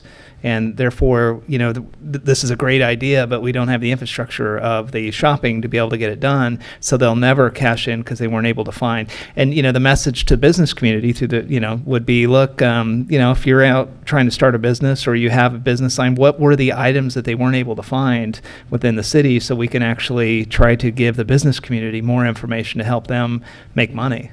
Because I don't know, with all of these projects, it seems odd to me that we have this many projects where only $9,000 has been paid out. I mean, I've seen major projects, even that big house project. I mean, that thing was cleared, and it just, I don't know. It seems odd to me. To use that example, he is still not closed out on his project. He can't turn in his receipts yet because his building permit isn't finalized yet. What we wouldn't want to do is refund him and he never get the final permit, and then we have a house that's unfinished. Oh, no. My recommendation would be, when it's completed, that from that day on for maybe 60 days or 6 months or whatever, from the time there's, you know, because the sign off is actually, there's a dependency on us getting out there and signing off on it too, but they have some time to get their stuff together to come back to City Hall to kind of close this thing out or walk away from it. At least in good conscience, we would know that they didn't, it wasn't like my Barnes & Noble card that will stay in my wallet for 5 years. It definitely is going to be something that we can write off. We no longer have that liability. If I might make a suggestion that I think accommodates everybody's concerns, if you agreed with the staff recommendation to extend the deadline for pulling these, if you will, to the end of this fiscal year, and then extend the deadline for completion of projects to the end of the calendar year, that gives everybody at least 6 months, even the late comers. And you could always, as the end of the year approached, reconsider whether there are lingering people who, for a good cause, haven't considered their projects, and you could extend the deadline again. And in terms of the rollover of any money remaining, you can deal with that as part of your budget process for the next year. Okay, any other comments, questions? So I'll open up for public comment. Any public comment on this item here? Seeing none, I'm going to close public comment, and let's bring it back here. So, motion. Anybody want to? I'd like to make a motion for staff recommendation that Steve had brought forward, if I could. Okay, so there's a motion to. Could you make it more date specific, please? I believe what the motion was to continue the project through the fiscal year, June 30th, and to have the reimbursement period open from to the calendar year in December 31st, and allowing people a 6-month period at the worst case if you got in late, that we would be able to address it. And then I'm also hearing too is that potentially down the road we could readdress whether, if we have excess funds, to continue the project, but we probably don't need to make that decision now more than what we already have. I'll second. So got a motion, a second. So any further discussion? So it is, as staff recommends, to continue the program through the end of the fiscal year, and then continue reimbursing for the permits until the end of the calendar year. That's the motion? Yes. Okay. So with that, let's put it to a vote. All those in favor of the motion say aye. Aye. Opposed? None? So it's 4-1. Thank you. So one thing, I guess, just trying to, maybe food for thought, I don't want to make it part of the baking it in, but maybe post December 31st, we might invoke some kind of appeal process. Because if someone squeaks in on the 5th of January, we got to come to appeal to, you know, somebody and have that, instead of trying to redo the motion. There's ways to do it, so, but I don't think we need to take up time to discuss those. Okay, with that, we'll move on to 8D, the, I guess, creation of an ad hoc subcommittee to review city attorney proposals. Could I have a staff report, please? Stephen will handle this one as well. Okay. Thank you, members of the mayor, and the council members. This item actually is not recommended tonight. It was going to be recommended if we had 10 responders to the RFP for city attorney services. We have 8 responders. 1 was late, so we're down to 7. So we have 7 responders. So this item is not needed tonight, but we thank you for your consideration. And the packets of the projects, along with the rating sheets, will be delivered to the council shortly. Great, thank you. So there is, I guess no need for questions or anything, so we'll just go ahead and close this. And, okay, moving on to 8E. So commitment of resources to hire a police officer to serve as a school resource officer. Angie, staff report, please. Thank you, Mr. Mayor. Today is February 19th, but just about a month ago, in a letter dated January 24th, the school district board president, Dave Boyer, formally asked Mayor Warren Kuzumoto for a commitment of support in funding 2 school resource officers. And due to the recent shootings in Connecticut, this got everyone's attention, and the school district has taken a look at their priorities and identified, not just because as a result of the school shootings, but have most recently focused on their highest priority goals, and student safety is their #1 highest priority goal. So in about a month, the last month, I've had numerous meetings with School Superintendent Sherry Kropp. Some of those meetings have included Chief Mattern and Captain McAlpine.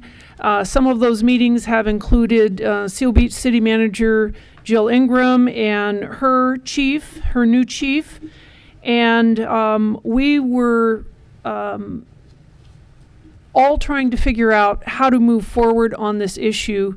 We know that the school district has asked for funding for 2 school resource officers, and when we started to study this, we totally understand that one of the school resource officers, their intent was that officer be placed at LaSalle High School, which has a population of 3,200 students.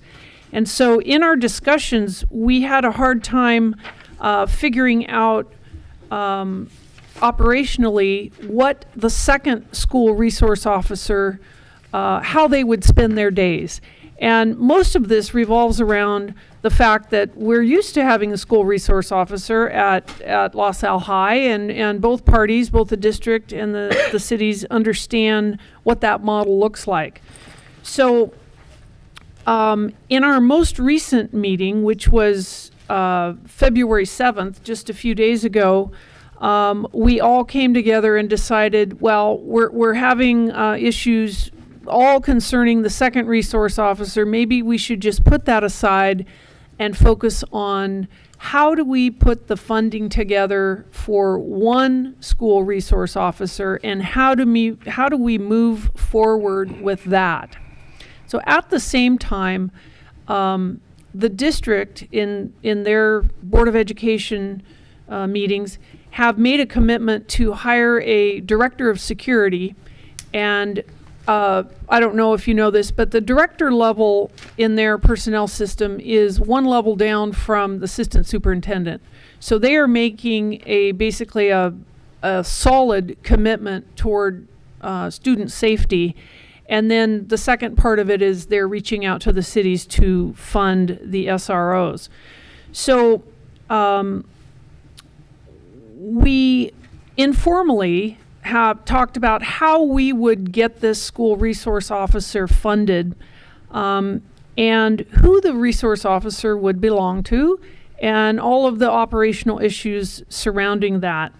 So you'll see in my report here that it's my recommendation that the school resource officer become a City of Los Alamitos police officer, and that we bear 50% of the costs for that officer. And then 25% of the costs have already been approved by the school district at their recent board meeting on February 13th. And I have a strong indication from Seal Beach that they're going to be considering this at their council goal meeting on February 28th. So just next week. So you may be asking yourself, well, where's Rossmore in this equation? And I got a phone call today from Chris, the new RCSD director, and I was busy working on the budget, so I couldn't answer her call. But just to let you know, she gave Janice a message and said that RCSD is prohibited from contributing funds for police efforts, and they would like to, but LAFCO does not allow it. She stated they're trying to obtain this ability, but it's a long process. So for the immediate future, it can only be the partners that I just mentioned. But I appreciate that call from the new Rossmore Community Services District Director, whom I've not met. And I've also been told that there might be a representative from RCSD in the audience. Is there tonight? No. Okay, that's all right. So the purpose of bringing this to you tonight is to, number one, bring you up to date and to seek commitment of the funding. It was kind of like a little chicken and egg situation in one of our meetings where we're trying to figure out how the funding would work, and no one was raising their hand first.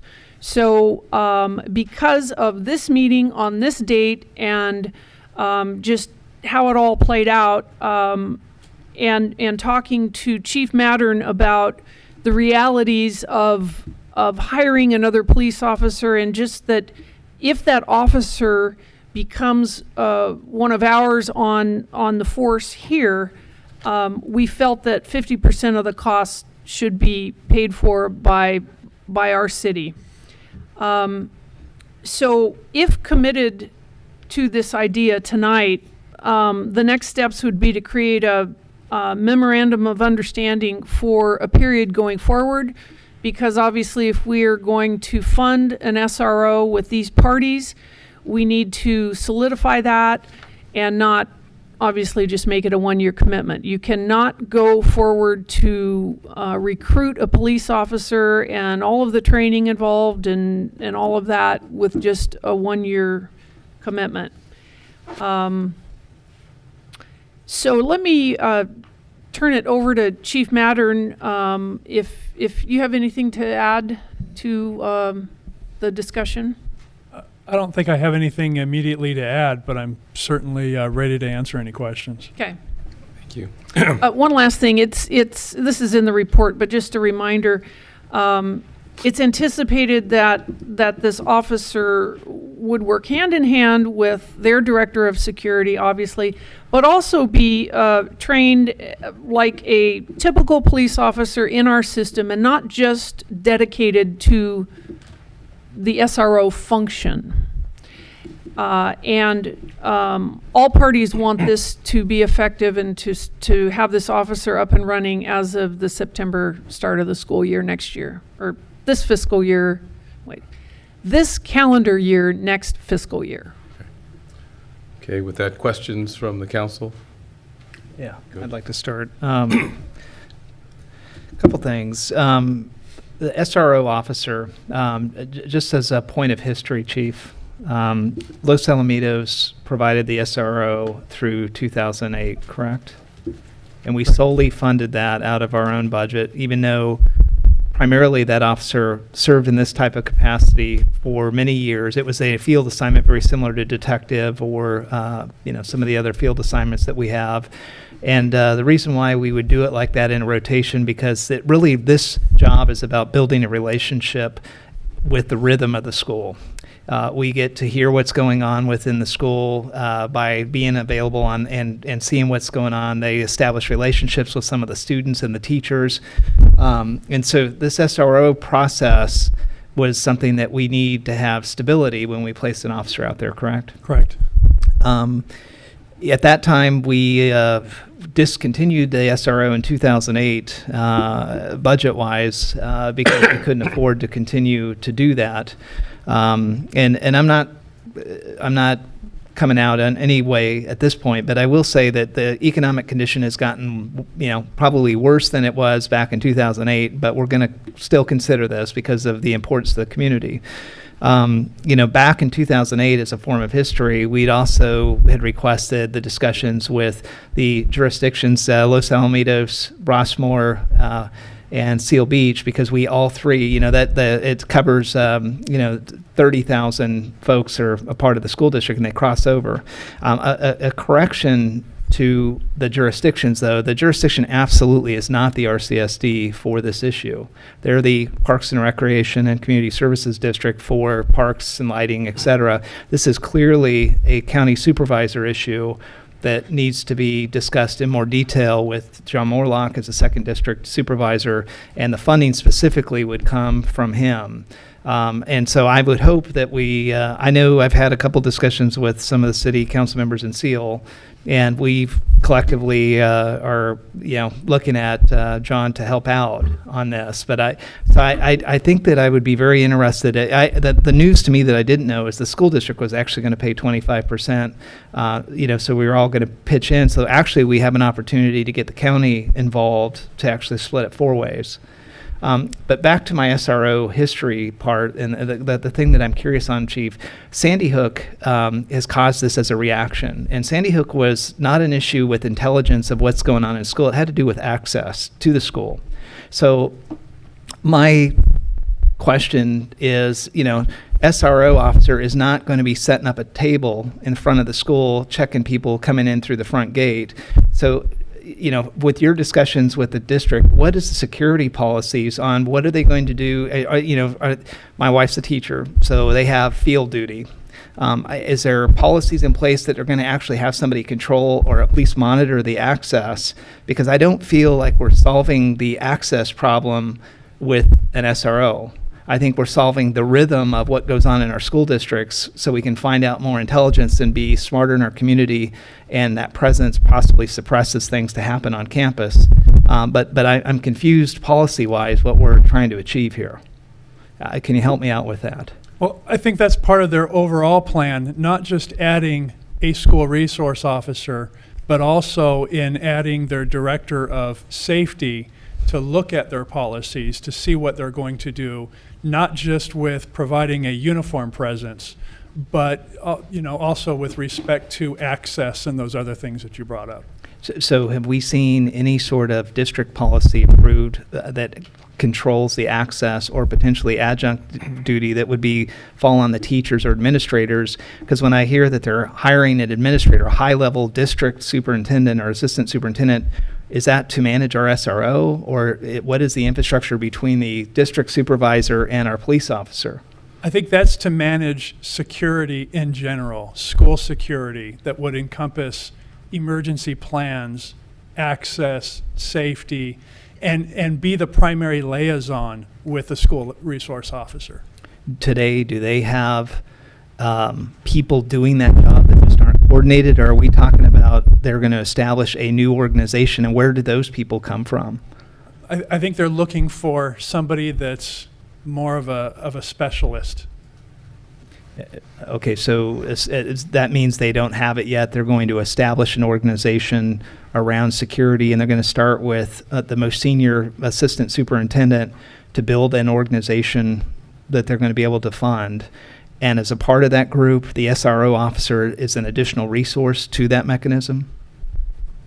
Is that what you guys, I just want to make sure, I want to understand what we're trying to approve here, other than just putting a police officer over there, because I don't think we've served the Sandy Hook deal at all, with just an SRO. I kind of want to know what goes with it on the school district side.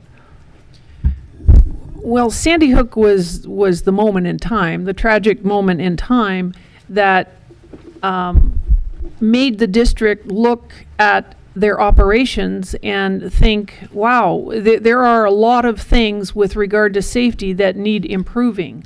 So as I understand it, their director of security position, they have a lot of policies in place throughout the entire district at all their schools, but there's no central coordination. Right now, school safety reports to Sherry Kropp. And so this would give it a major area of emphasis, someone at a lower level that can hold the principals and other district employees accountable, not only write policies, but travel the district, train school staff, and just give it another level of importance. Now, our SRO, the model that everyone was comfortable with, all people in the room, was the model that previously existed, and that SRO is not just for active shooter response. That would be for taking care of drug and alcohol issues and other day-to-day things that happen on campus that a police officer, can handle and would be able to. So because the high school is so large, that's their first choice. So the SRO would report through our chain of command in our department, but work on a dotted line basis with the director of security. So Chief, for the last year, approximately how many calls have you got how many calls have we got to have the police actually go over to the high school and help out on a drug issue or some sort of an altercation? I don't have the data at hand, but it's fairly frequent. Mm-hmm. I was just mentioning to one of the council members today, when you think about the student population of Los Alamitos High School, it's about 3,200. And when you think about it in those terms, that's a significant part of our city's population, all concentrated in one place. Mm-hmm. So yeah, it's when you talk about traffic issues, criminal issues, parking, disturbances with the surrounding area, yeah, it's a busy place for our day shift patrol. Okay. And then just a final, so Angie, from your perspective, the county hasn't then been directly approached that you're aware of? Dr. Kropp has met with representatives of Orange County sheriffs, but not at the highest levels. So she's started there. And I don't believe she's met with Supervisor Morlock. Obviously, our local people have responded quicker to this issue than the county has. Okay, great. Thank you, Mayor. Okay, thank you. Dean, you have questions? I would just echo from the standpoint to help Troy at the ad hoc committee meeting that we had. Their reference on this security person was they want somebody specialized in risk assessment, and that it's district-wise. They want to go from chain link fence to chain link fence to door to window and get a report back that says here's potential vulnerability, so that they can then go back and make decisions in what they do. My understanding of what I've read on Sandy Hook is that they did have a locked facility, and the guy came in and blew the the locks off to gain entrance, which, if somebody's bent on doing it, that's probably going to be the case. And they were talking district-wise, so every single school this guy is going to have, or gal, is going to have responsibility to coming back. It's kind of like be careful what you wish for, because they could have a major budget issue from the standpoint of addressing all of those concerns once they're public. Chief, my question regarding the SRO that left in 2008 was budget related. How long did we have an SRO there? It was either 4 or 5 years. And the reason, was it strictly budgetary, or did that person actually promote and transfer to another area, leaving a vacancy that needed to be filled? Well, we've had those occurrences, but the reason why we suspended the program was strictly budgetary. Okay. And I think the other 25% of the equation is Seal Beach. Yeah, well, District's going to pay 25, Seal Beach will pay 25, we pay 50.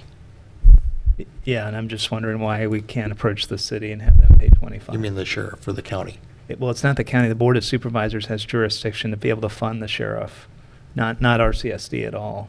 I mean, that's their latent I powers understand, issue. but the 100% is already dealt with, because Seal Beach is going to give 25, we give 50, and the district gives 25. That appears to be the math in this, yeah. Yeah, right. Okay. I would like, if we don't take action, and I think the request was to, get a issue of support tonight rather than specifically to allocate funds. I would like some kind of a report back from the police department that tells us during that 4 or 5 year period what were the milestones that occurred. Because I know they've implemented a drug dog, and they've implemented some of their own programs over there to try and address various issues.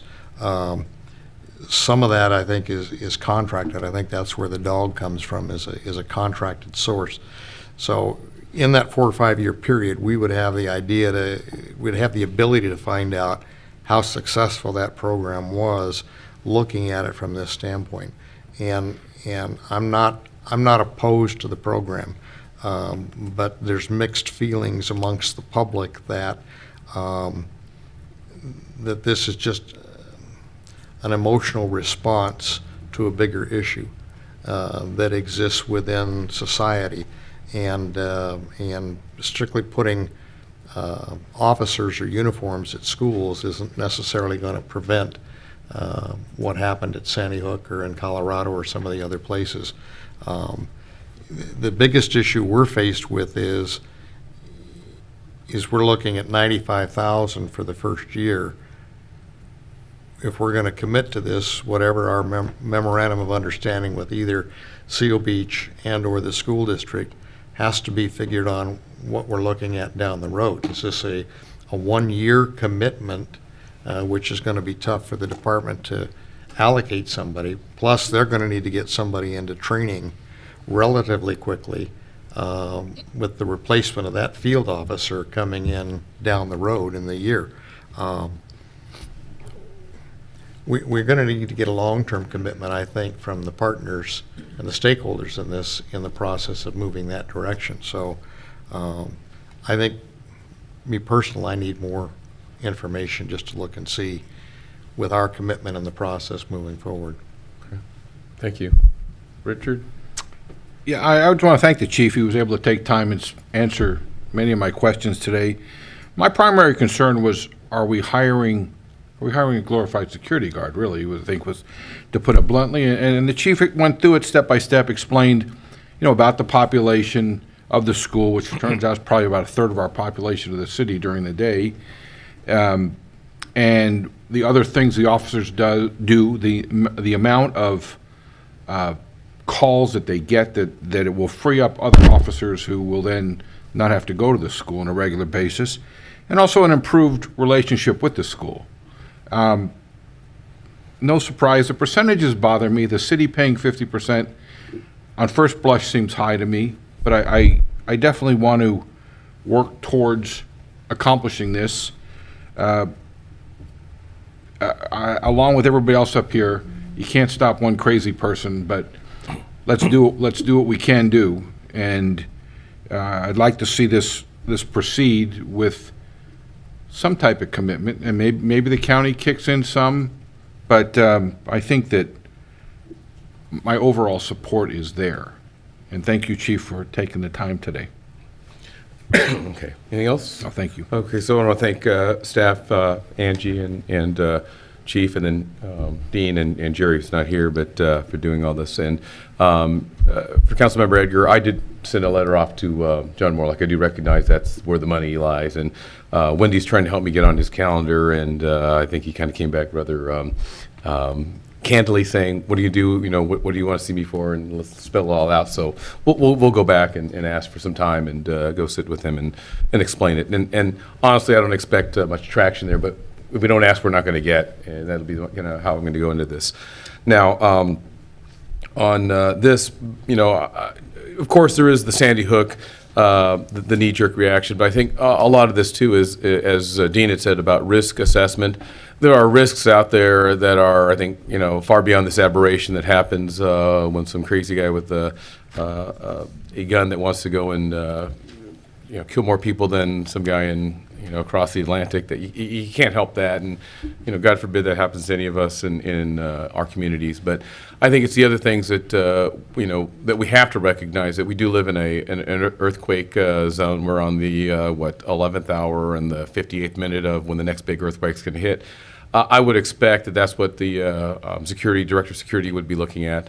I remember back when my kids were in the elementary school, and we had to make sure they had their earthquake kits there, and then we would always try and donate extra so they'd have a pool of kits for that. And these were all done locally in the school, and I can imagine that the school district would then take and look at consolidating all those activities under the umbrella of one person that would, again, do the risk assessment, look at how do we keep our children safe, and then beyond that. So that's one role that I can see. But back to our thing,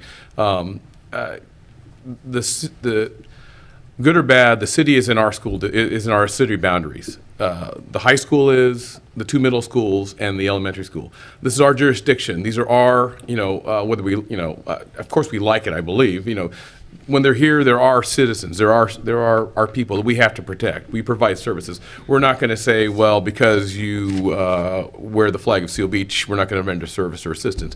And so that's how I kind of look at this thing. So we need to move forward on this thing. We need to figure out how we can get the money, what we have to sacrifice and give up that are nice to do for our community to focus on this one. So that's where my heart is on this one. So again, it's important, and it's not because just of the Sandy Hook incident, but these are crazy times that we live in. I mean, just today there was a really bad situation that happened in Tustin, and it's just bad. There's just hard times for people, and who knows what causes them to slip. But anyways, let's do what we can to protect those citizens that become our responsibility for that school day, 5 days a week, 9 months out of the year. So with that, I'll ask for a motion. Do we have a motion on this item?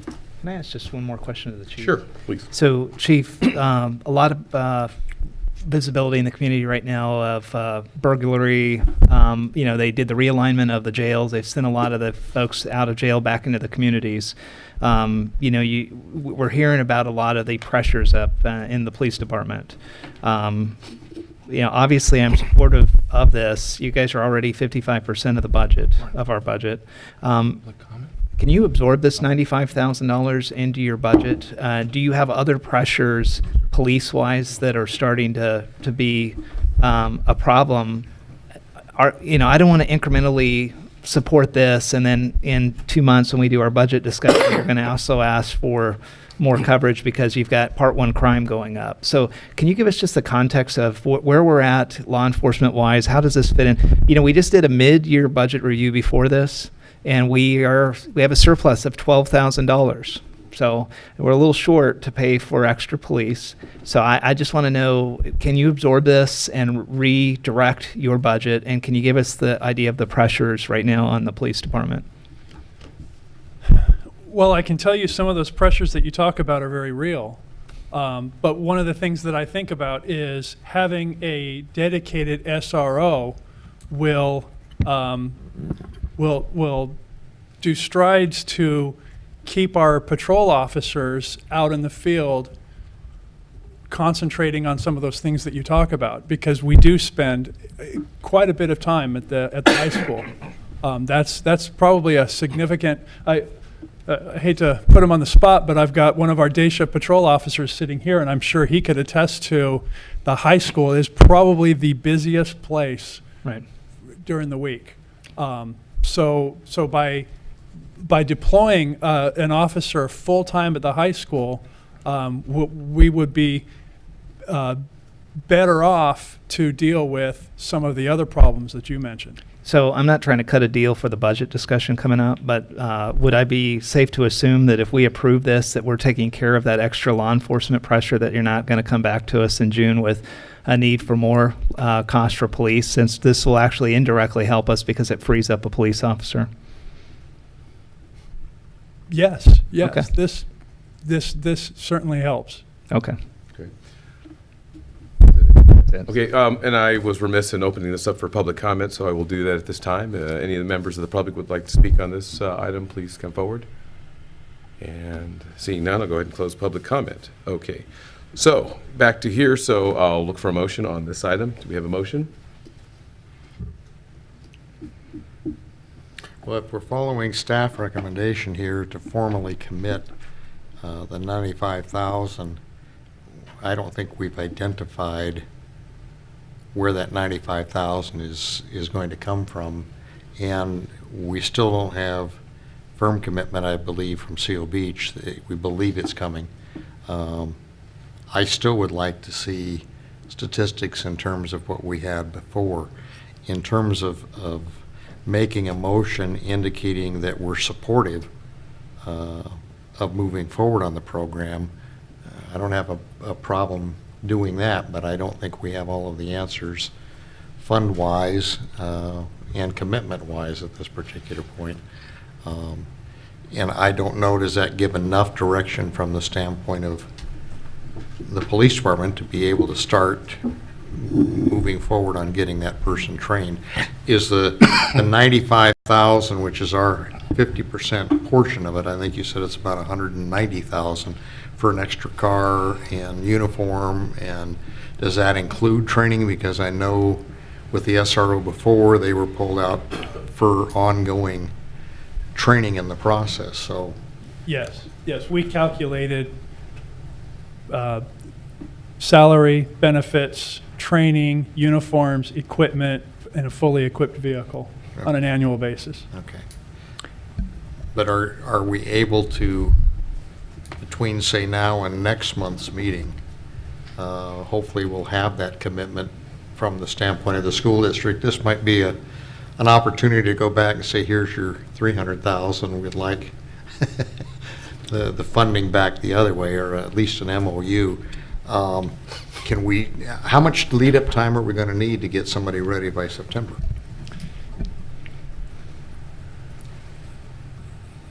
Well, that's a really tough question.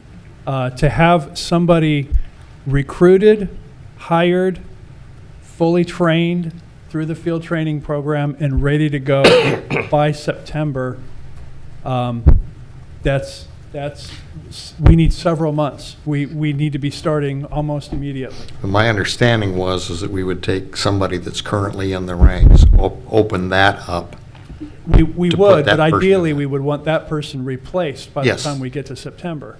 I And that don't- means have an officer that's hired and trained and out on the field to replace that officer that's going to be assigned to the school. I don't think that's realistic It probably isn't. at this particular point. It'd be ideal, but I don't think it's realistic.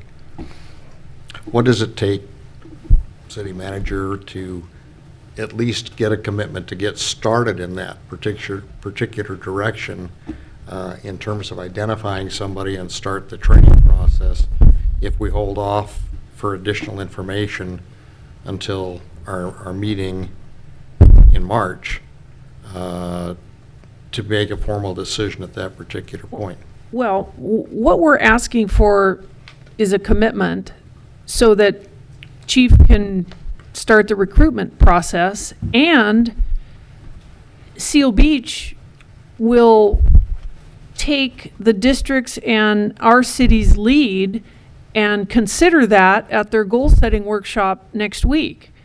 I want to gently remind you that on my to-do list, and on the city's to-do list for the last 2 years has been to work with Seal Beach to fund an SRO. And now's our chance. Oh, I agree. Mhm. I don't disagree. So I don't mean that this is, so pressure laden. $95,000, we don't really have a funding source now. We can, obviously take the funds out of reserves. We can continue to scrunch our budget in ways that we've done before. We can cross our fingers for revenue sources to increase like they have been incrementally. We can do all those things. We do that naturally.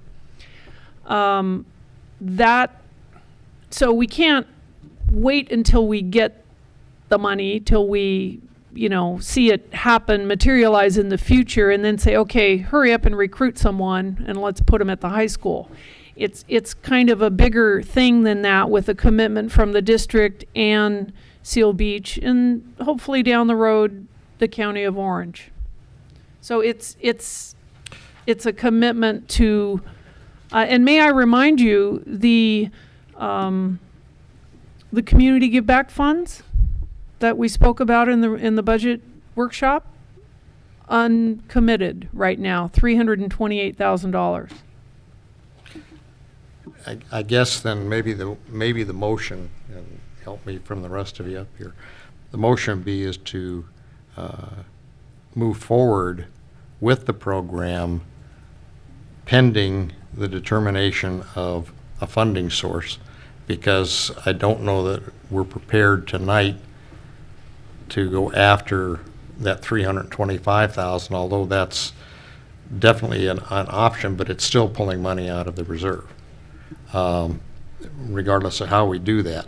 But that would give staff, particularly the police department, the impetus to start to move forward on this. I still would like to see the data come back at our next meeting, and maybe by the next meeting we can formalize the funding aspect of it, or put it on to where we fund through whatever source comes up. By that time we should know if we're ready to do an MOU with the school district and with Seal Beach to fund that additional 50% process moving forward.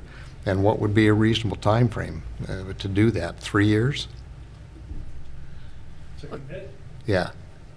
I mean, obviously we'd like to do it ad infinitum, but I mean, an initial commitment.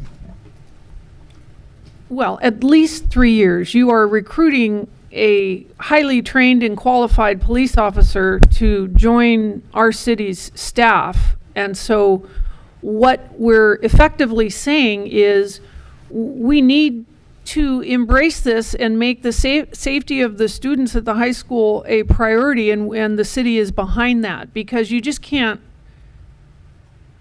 well, I guess you could say 3 years, then we'll mess around and see if we can find the funding, elsewhere. But that doesn't happen with police officers.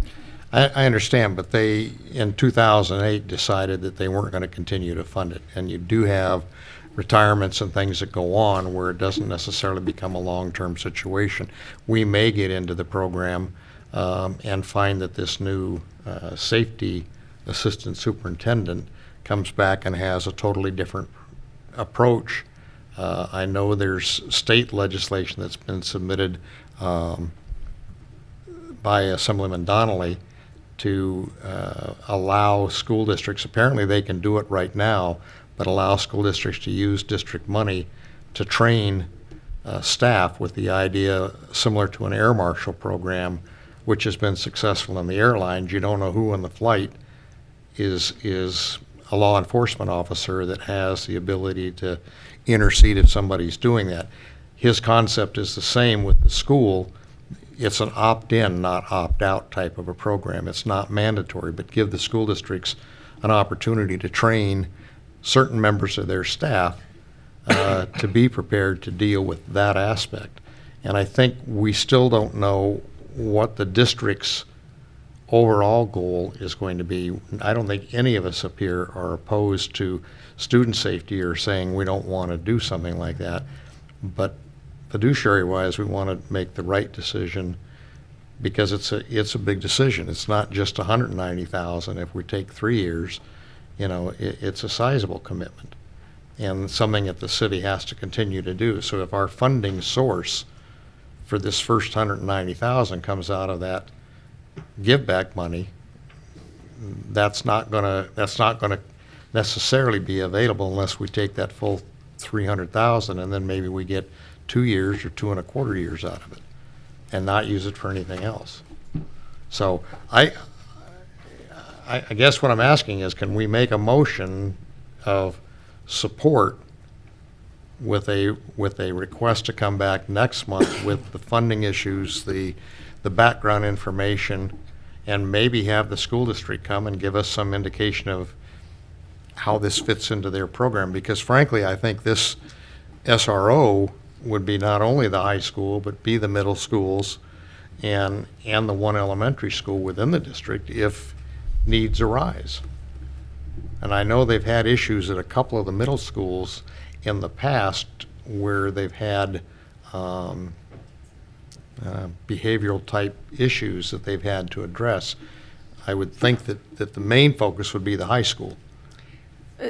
That's what has been indicated to me. There's nothing operationally that would prevent the SRO from going to one of the middle schools. I mean, and that really is, I'll say this in a nice way, it's an operational issue that, that's just an everyday thing. The policy issues and the funding issues are at your level. Mm-hmm. Okay, so still kind of talking around. let me see if I'll try and form a motion on this one. And I think it's going to, based on what I understand, the timing is the city manager of Seal Beach is going to move forward in their budget workshop and get a commitment from their council, and at least seek a commitment. I think if we lose the opportunity to at least partner with them, it may take a little bit longer to work this thing out. The community give back, if it goes the way that, in knowing what I know today, it would fund 3 years of halftime of SRO. But I'll make the motion in this fashion. So I'd like to say that let us commit the $95,000 initially, with the understanding, of course, we're going to have to at least a minimum of 2 years. We're going to look to the chief to figure out how we can absorb, let's just give a goal, half of that in your existing budget, so that, if there's some way we can get some economy out of that, let's just look at that. And I'm not saying that's what we do, but just give the assurance to the council, we're going to work to try and manage the cost growth. I think we do have the community give back that we've already allocated. What more to give back to the community than safety of our kids? So the motion is commit the 95, look to the chief to work with us to figure how we can minimize the bite and see if there's some existing squeeze that can go on there. As Councilmember Edgar said, you don't expect to grow anything because of crime. In fact, you'll realize some efficiency. So let's see if we can bank on some of those efficiencies. And I know it's kind of a soft motion. I don't know how to put it down into numbers, but at least we go forward. It'll give the city manager and city attorney a MOU at least to go forward with, and let's see where we go in terms of that. So complicated motion, but let's commit and let's see where we go. And then it may come back that they can't get the money, and then we're only going to offer half. And if we can't offer the whole thing, I think it just dies. So. Mayor, would you consider amending your motion to also include a very specific up-down response from the county? I think it's important to get the county to have a position one way or the other. We're giving them a pass here. I think they need to weigh in. Okay. And can you want to take on the motion? I'd be happy to have you amend it. Yeah, well, I would just amend your motion to go forward with the $95,000. We're going to fund it in the short run. We're going to have the chief go back and look at that. I think we should be planning that just so that the public knows if the chief isn't able to do that, we are going to be paying for this out of the reserve. So we did approve this with a funding source that was your concern, Dean. And that we'll approach the county directly and get a specific response, not I'll tell you later, yes, no, are they on board or not, and that would be the motion. Okay. It was, so the sort of amended motion, is there a second? Can I, Rich, I know you've been trying to get your hand up, and I just want to make sure we hear. I was trying to figure out a way to lengthen the commitment, maybe not do it tonight, quite frankly, but to work on a lengthened commitment, let's say at least 3 years with the county, with the school district, and with Seal Beach. Say, you know, we're looking to do this for 3 years. That's what it's going to take to make it worthwhile. With a definite show of support, but basically percentages to be determined based on the county's answer, and some further negotiations with the school board. But, okay, so maybe the way to view this, you know, what Councilman Rager saying about an up-down vote, I think to approach the county with the saying, we're committing half, and we'd like to partner with them, I think it would probably speak far, you know, volumes more than just saying, we're thinking about it. So I don't know what you think about that. It's just... I can't think of a time since I've been on the council that we've actually, other than OCTA projects, that we went to the county and asked them for money. And yeah, money, when they've got a $3 billion budget, can they help us with 90 grand? I would think that would be, and it actually services 3 jurisdictions. So I'm hoping that we'll get something out of that. We're only asking them for really $47,000. Yeah. You know, 25% piece. The reason for the 50, which may be reduced if the county comes on board, is to have that clear supervisory piece over the officer. You know, if the officer is split through 4 funding sources, what's to say that, you know, Seal Beach wants to dictate how that person is supervised? I think it has to be with the MOU process, because we've got similar issues with Westcom where there's multiple agencies that are involved. It really doesn't identify police work per se, but there's a share. I think that the idea of getting the county on board may give us that 3rd year or the 4th year going into this in terms of the overall process. And again, from my standpoint, I'm with the mayor here. I think we do it, but I'm not clear where we're getting the money at this point, and I don't think we've got a clear. I mean, I can see the chief's jaw drop a little bit when he says, "Yeah, just find 90,000 out of your budget." I'm gonna say 90,000. And you know, so how the heck are you going to do that when you're already operating on a lean situation, and we're looking at another $800,000 coming down the pike at us just to change their radio system, and figuring out how we fund that.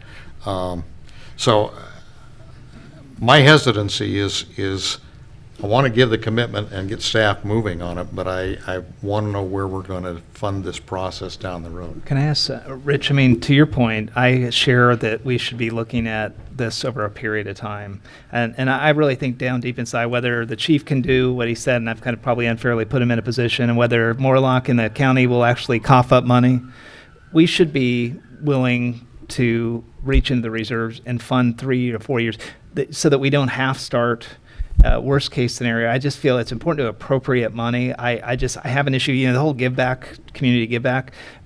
Principle number 1, don't do something that has a reoccurring cost every year.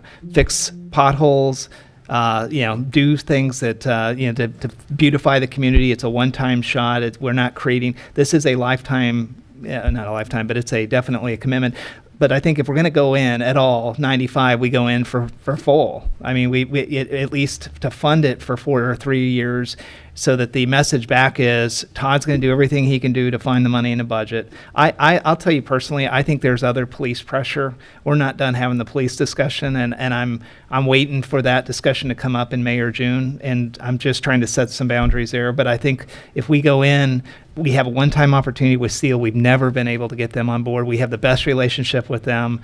So we might as well at least say, look, if we're willing to spend reserves, last year our theme was it's all about the community. We've got a huge reserve, so let's spend it. There's probably not a better thing to spend it on. I just hate spending stuff that is an annuity. It could be forever. We know we're short in our operational budget. We're going into a structural deficit to do this. So we either need to find revenue, tighten up the costs, or get another partner. And with that, though, I'm completely on board. But I guess I would push you a little bit on your position, Rich, is 95 the right number? We're really committing to a 3-year commitment, I think. Yes, I think if we're going to do it, we have to commit to that. And then try and whittle down our commitment, frankly, and as best we can. Hopefully the county comes aboard, as an equal partner. On the jurisdictional issue, I think it's very simple. To me, the school district controls a lot, works in a lot of areas, but the high school is in our boundaries. There's no doubt in my mind who's in charge. France doesn't go over to Germany and say, well, we're going to take over this little part for a little while without a serious kickback. So that to me is not that big of an issue. But I'm for doing this. It's just how we work it out. Okay. So I don't know what. So Warren, I think you're good with your motion. Yeah. I think the only thing is that we're needling on right now is the actual amount. It doesn't feel like we're just saying 95. Let's be honest.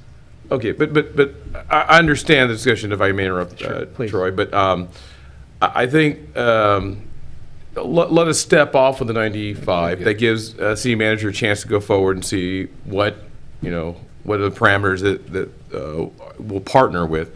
And then, of course, it is a recurring type thing. We have to sustain this, I don't fool myself. It's got to be sustainable, and then that'll give the chance to address your concerns. Because if next month we look at this and we just really can't afford it, we've only committed 95. We have to just say we can't, beyond that. And the reality is, we're not going to hire somebody for 1 year, right? That's the reality. So I think that'll cause the MOU to probably just not have enough legs to move forward. So That's fair. Maybe that'll give us a little more chance to do our due diligence and make sure we're doing. Also the right give thing. us a chance to talk to the other communities about a longer commitment. Yeah, and then I'd like to go to more lock. Because we've committed this for the first year, and we are going to look at how to make sure we sustain this. So, okay. So do you have a second on this Second. complicated motion? Okay, motion is amended, seconded. So I hope when you can capture this. It's kind of complicated, and so with that, I'll put it to a vote. All those in favor say aye. Aye. Aye. Opposed? So it's 4-0. Thank you very much. A lot of good discussion. Appreciate that. And let's see where we go. Angie, hope that helps you. Okay. Next item would be item 9A on council announcements. Does anybody want to go first? Sure. I had the pleasure of attending the Courage to Remember the Holocaust 1933 to 45 in the city of Santa Ana with Rob and Debbie Feldman joined me, and Jeffrey Rips, from a director over at Rossmore. Very moving. Keith Curry spoke, the mayor of Newport Beach, and his message was, even though that the Holocaust is probably the worst atrocity in mankind's history, there are smaller things going on as we speak. And it really hit me as powerful that we should remember that it is, there's much more going on. As we discussed earlier, I did attend the ACC-OCC meeting with Dean, very, very helpful. I'd like to request that we close our meeting today with a prayer for Jerry and her health. Okay. And saving the best for last, Angie, we want to thank you for your public service, for your year as a city manager, but for a whole career of, you're leaving too early, but we wish you the best of luck. Thank you. Okay. Let's go next. Go ahead. I know Troy has an item. I'd like to say that one of the things that happens with us reporting out, realistically, we're to report out items that we attended on behalf of the city, but the real spirit is it's where funds are provided in that process. I think we're all engaged in things, and I have quite a few things over the last 3 weeks, 4 weeks that I've attended. What I'm going to do this year, and I've started already, is I'm posting these on my website, so any member of the public can look onto the website and find out where they are and what actually was occurring. Quickly going through this, I believe the mayor and Councilmember Murphy and I all attended the senior volunteer luncheon on January the 30th, honoring 50 volunteers who helped support and run the seniors program for the city under Parks and Recreation, and that was a nice luncheon. On the 1st of February, I attended the local swearing-in ceremonies for our new Congressman Alan Lowenthal at his Long Beach office. On Saturday, the 2nd of February, I joined a community forum which was held in Cyprus at their library for newly elected Assembly Member Sharon Quirk Silva. I'm hoping that our new Assemblyman will be doing something similar in terms of an outreach, but I wanted to see what was happening in an adjoining district.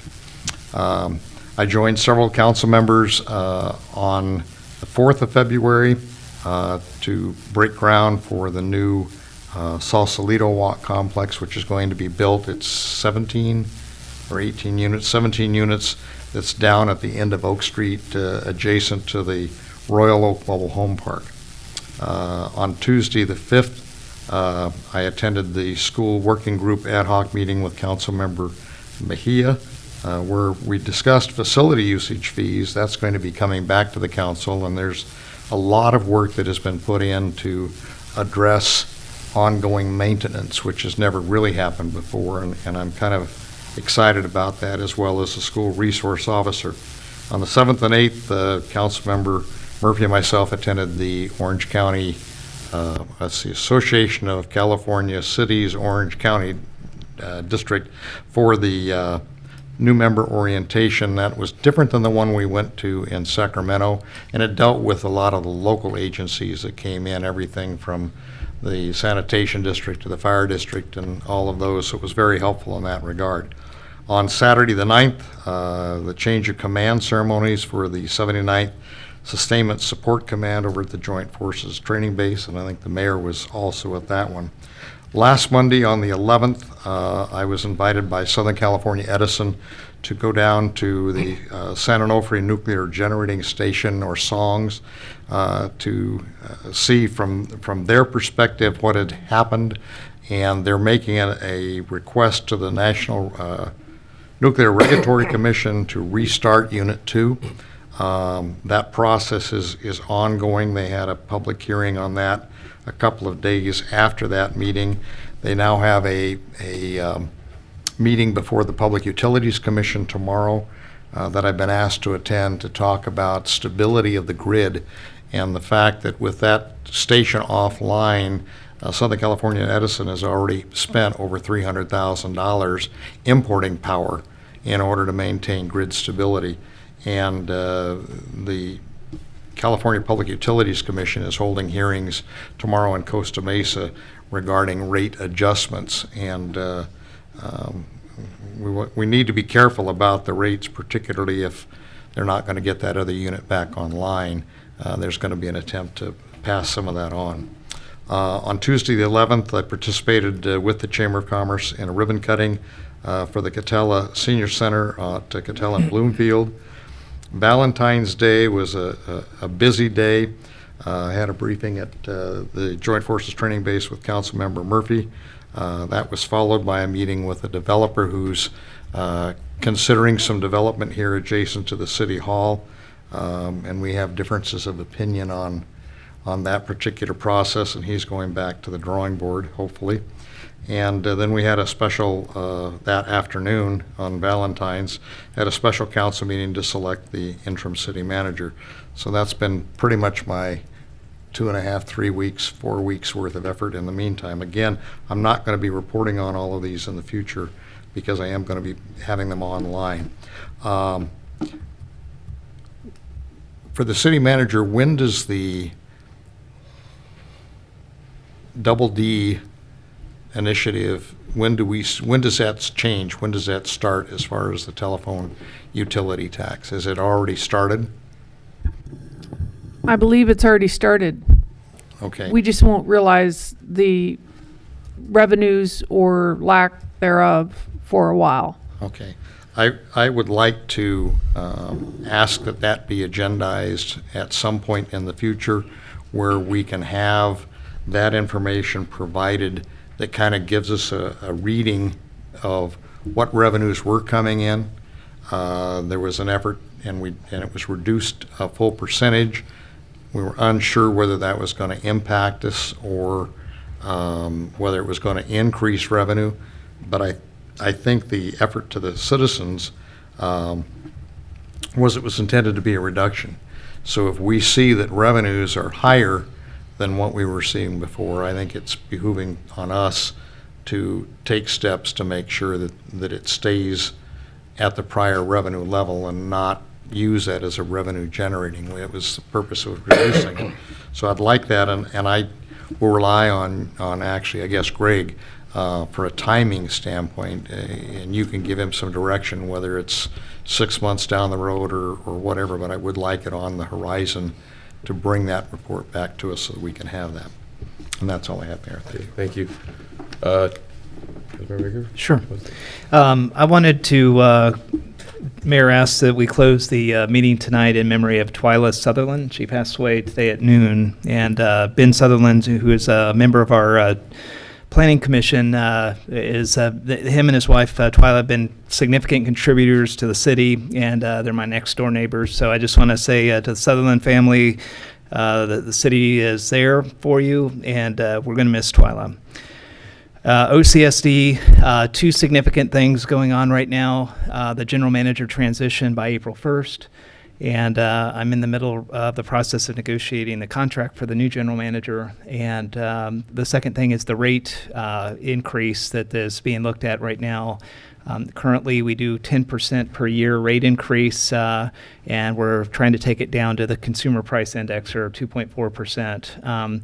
For the public, just so that everybody's aware, we have a meeting on this where it would actually be evaluated in detail into March. So if anybody's interested in that, please contact the City Hall. Angie, I just wanted to wish you a farewell, and I really appreciate. I had the honor to be the mayor that year, for you being the city manager. I really enjoyed the time working with you. I think that for me personally, or professionally, working with you to help secure the non-represented management employee contracts and to help them get parity on their benefits and to get the PERS thing kind of handled before you left, I thought was a great action on your part, and I really enjoyed being a part of that. I also wanted to welcome Greg, a resident of Seal Beach, and we really look forward to having you as our interim manager. And the second day you were in, you sent us all an email and said, "Hey, I'm here," and that carries on just from where Angie left off. She was always very accessible, and I think the hard part will be to match her charisma in the community, because everybody really knew her first as Parks and Rec, and then grew to know her as the leader of the city. So thank you for coming aboard. I also had the opportunity with Councilmember Gross to go to the swearing in of Congressman Lowenthal for our area. So I think that the community just needs to know that we're working very hard to establish a relationship with Congressman Lowenthal and make sure that we get that relationship here. We need him to help us with the base. It's not only a state facility, but there's federal. It's on federal land, and Congressman Lowenthal assures both Dean and I that he is committed to working with us.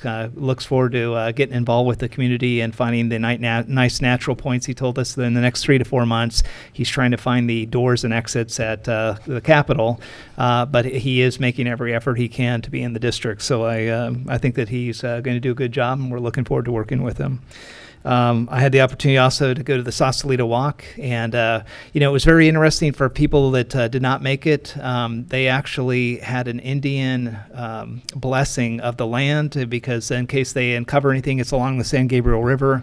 over here off of Oak, and so they had a tribal guy come from the local Indian tribe and conduct a complete kind of a ritual on the ground. And we the developer has to have someone on staff all times to monitor the construction as they do the earth movement to ensure that if they come across anything, that the construction would stop and the artifacts would be accounted for and the site evaluated before they'd move on.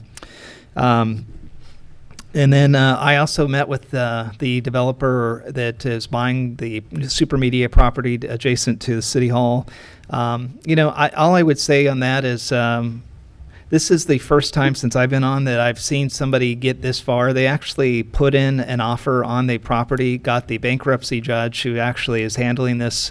I've seen 2 or 3 other developers come in my time, but no one's been able to get the judge to actually go forward and let somebody move on. So they actually will be looking like they're going to close the deal, and where they want the city. And in full disclosure, just so we wonder why some of us are talking to this person or that organization, is they're trying to get a feeling, directionally, where does the city feel that piece of property fits into our community.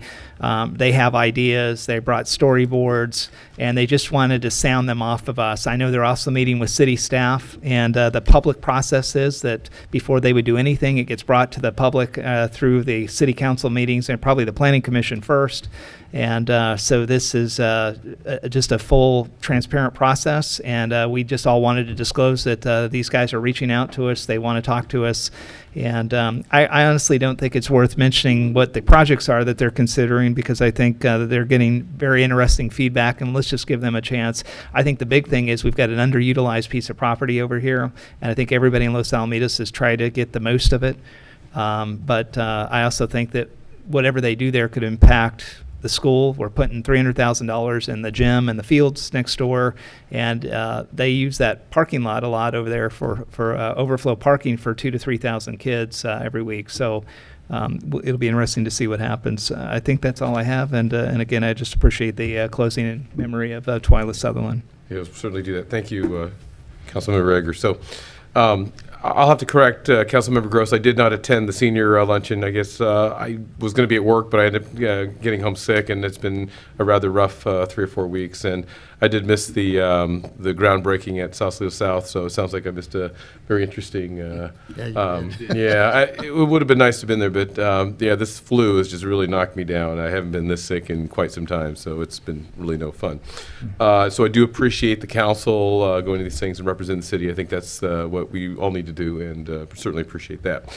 I did attend the change of command over on the base, and that was a very nice ceremony, and they have a really fantastic building over there that Councilmember Egger and I had gone to the groundbreaking. So to go from the groundbreaking on that to see it stood up and being utilized, and the pride of the men and women of the armed forces that serve there is just really fantastic. So it was one of those nice things, and Councilmember Gross is there, and I think he was able to talk and tour more. I really didn't have much of a voice, so I just went and didn't touch anybody, shake anybody's hands.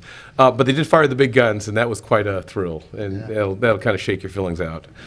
Let's see, the other thing I want to mention, I did go to Congressman Lowenthal's swearing in, and that was a very simple, very nice ceremony, and it was interesting. He did talk with us, and I understand he's going to be here tomorrow on the base for a tour, so at least he'll be here, and we just need every opportunity that we can to stay in front of him and find out how Washington will help us, how we can be good corporate, municipal citizens of this great nation. Now, a couple of notes that were passed to me as reminders. I want to look to Corey. Can you talk about Race to the Base one last time and bring that up so members of the public that might be watching will remember this? Sure. Thank you very much, Mayor. The Race on the Base is slated for this Saturday, February the 23rd, with packet pickup beginning on Friday, February 22nd. Friday from 4 to 8 p.m. We are still accepting registrations if anybody would like to participate. We have 9 different events that take place on the 23rd: 5K walk, 5K run, 10K skate, 10K hand cycle, 10K wheelchair race, our kids run, which is a 1K, a junior reverse triathlon, and a reverse triathlon. So We are cramming a whole lot of events into a wonderful, fun-filled day. Registration does begin again on race day on Saturday at 5:30 a.m. Takes place at the Joint Forces Training Base. All are welcome, spectators and participants alike.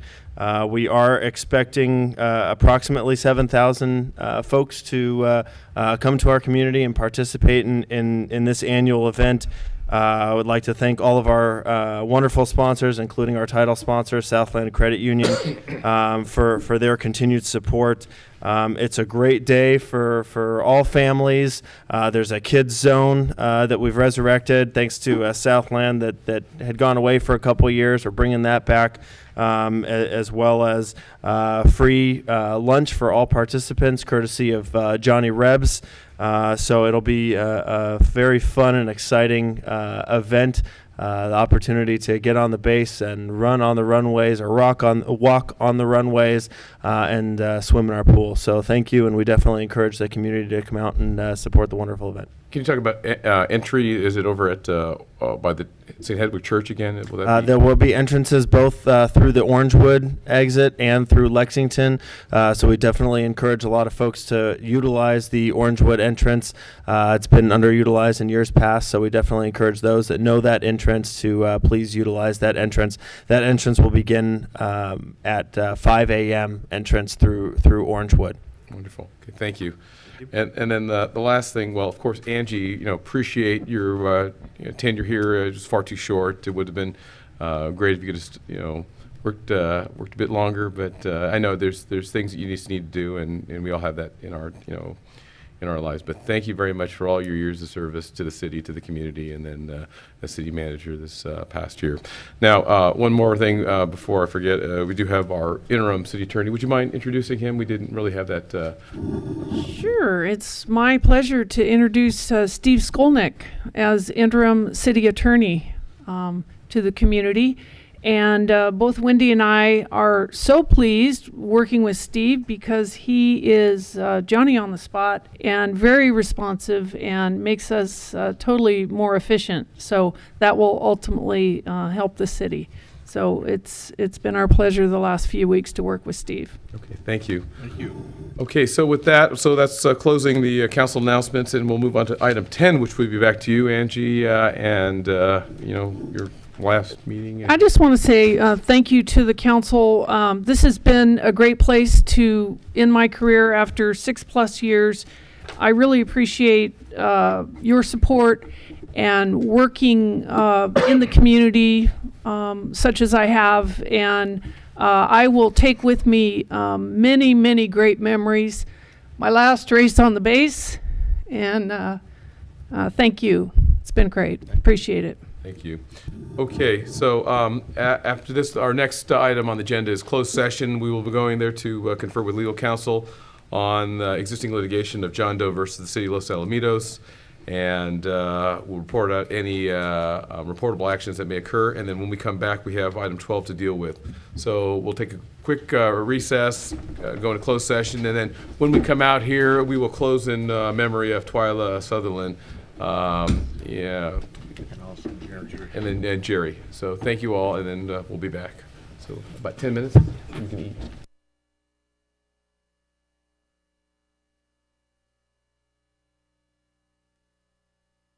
So with respect to, back in session here, with respect to closed session, there are no reportable actions. And with that, we'll go on to the next item, which is 12A. Could we have a quick staff report? Sure, I'd be happy to do that. Mr. Mayor, members of the council, you have before you tonight a recommended amendment to an ordinance specifically an ordinance amending the municipal code to narrow application of the prohibition on sex offenders in city parks and providing for signage and informing the public of such restrictions. And the staff recommendation is that you introduce this by title only and waive further reading of ordinance number 13-01 and set for second reading, which presumably would be at your next regular council meeting. And I will read the title so you can get a motion if you wish. It's entitled, "An Ordinance of the City Council of the City of Los Alamitos, Orange County, California, amending Chapter 9.14 of Title 9 of the Los Alamitos Municipal Code, establishing city parks as child safety zones where registered sex offenders are prohibited from entering without written permission." Thank you. So back to the council. Any questions, comments on this? Okay, for public comment, open up for public comment. Seeing none, we'll go ahead and close that. So we have a reading of the ordinance. Is there a motion? I'd like to make a motion for staff recommendation. We have a motion from Councilmember Egger. Is there a second? second. We have a second from Councilmember Gross. So any further discussion on this item, on the ordinance? Okay, no, let's put it to a vote. All those in favor of the staff recommendation of the ordinance, say aye. Aye. Aye. Those opposed, say no. Passes 4-0. Okay, and I think that's it. And I believe that is the last item. So we'll go ahead and, now help me, Wendy, adjourn the meeting in honor of Twyla Sutherland, her passing, and with a prayer for Mayor Pro Tem Graham Mejia for her swift recovery. And then we're going to adjourn to the next meeting, which will be the March 18th. With that, thank you. Meeting adjourned.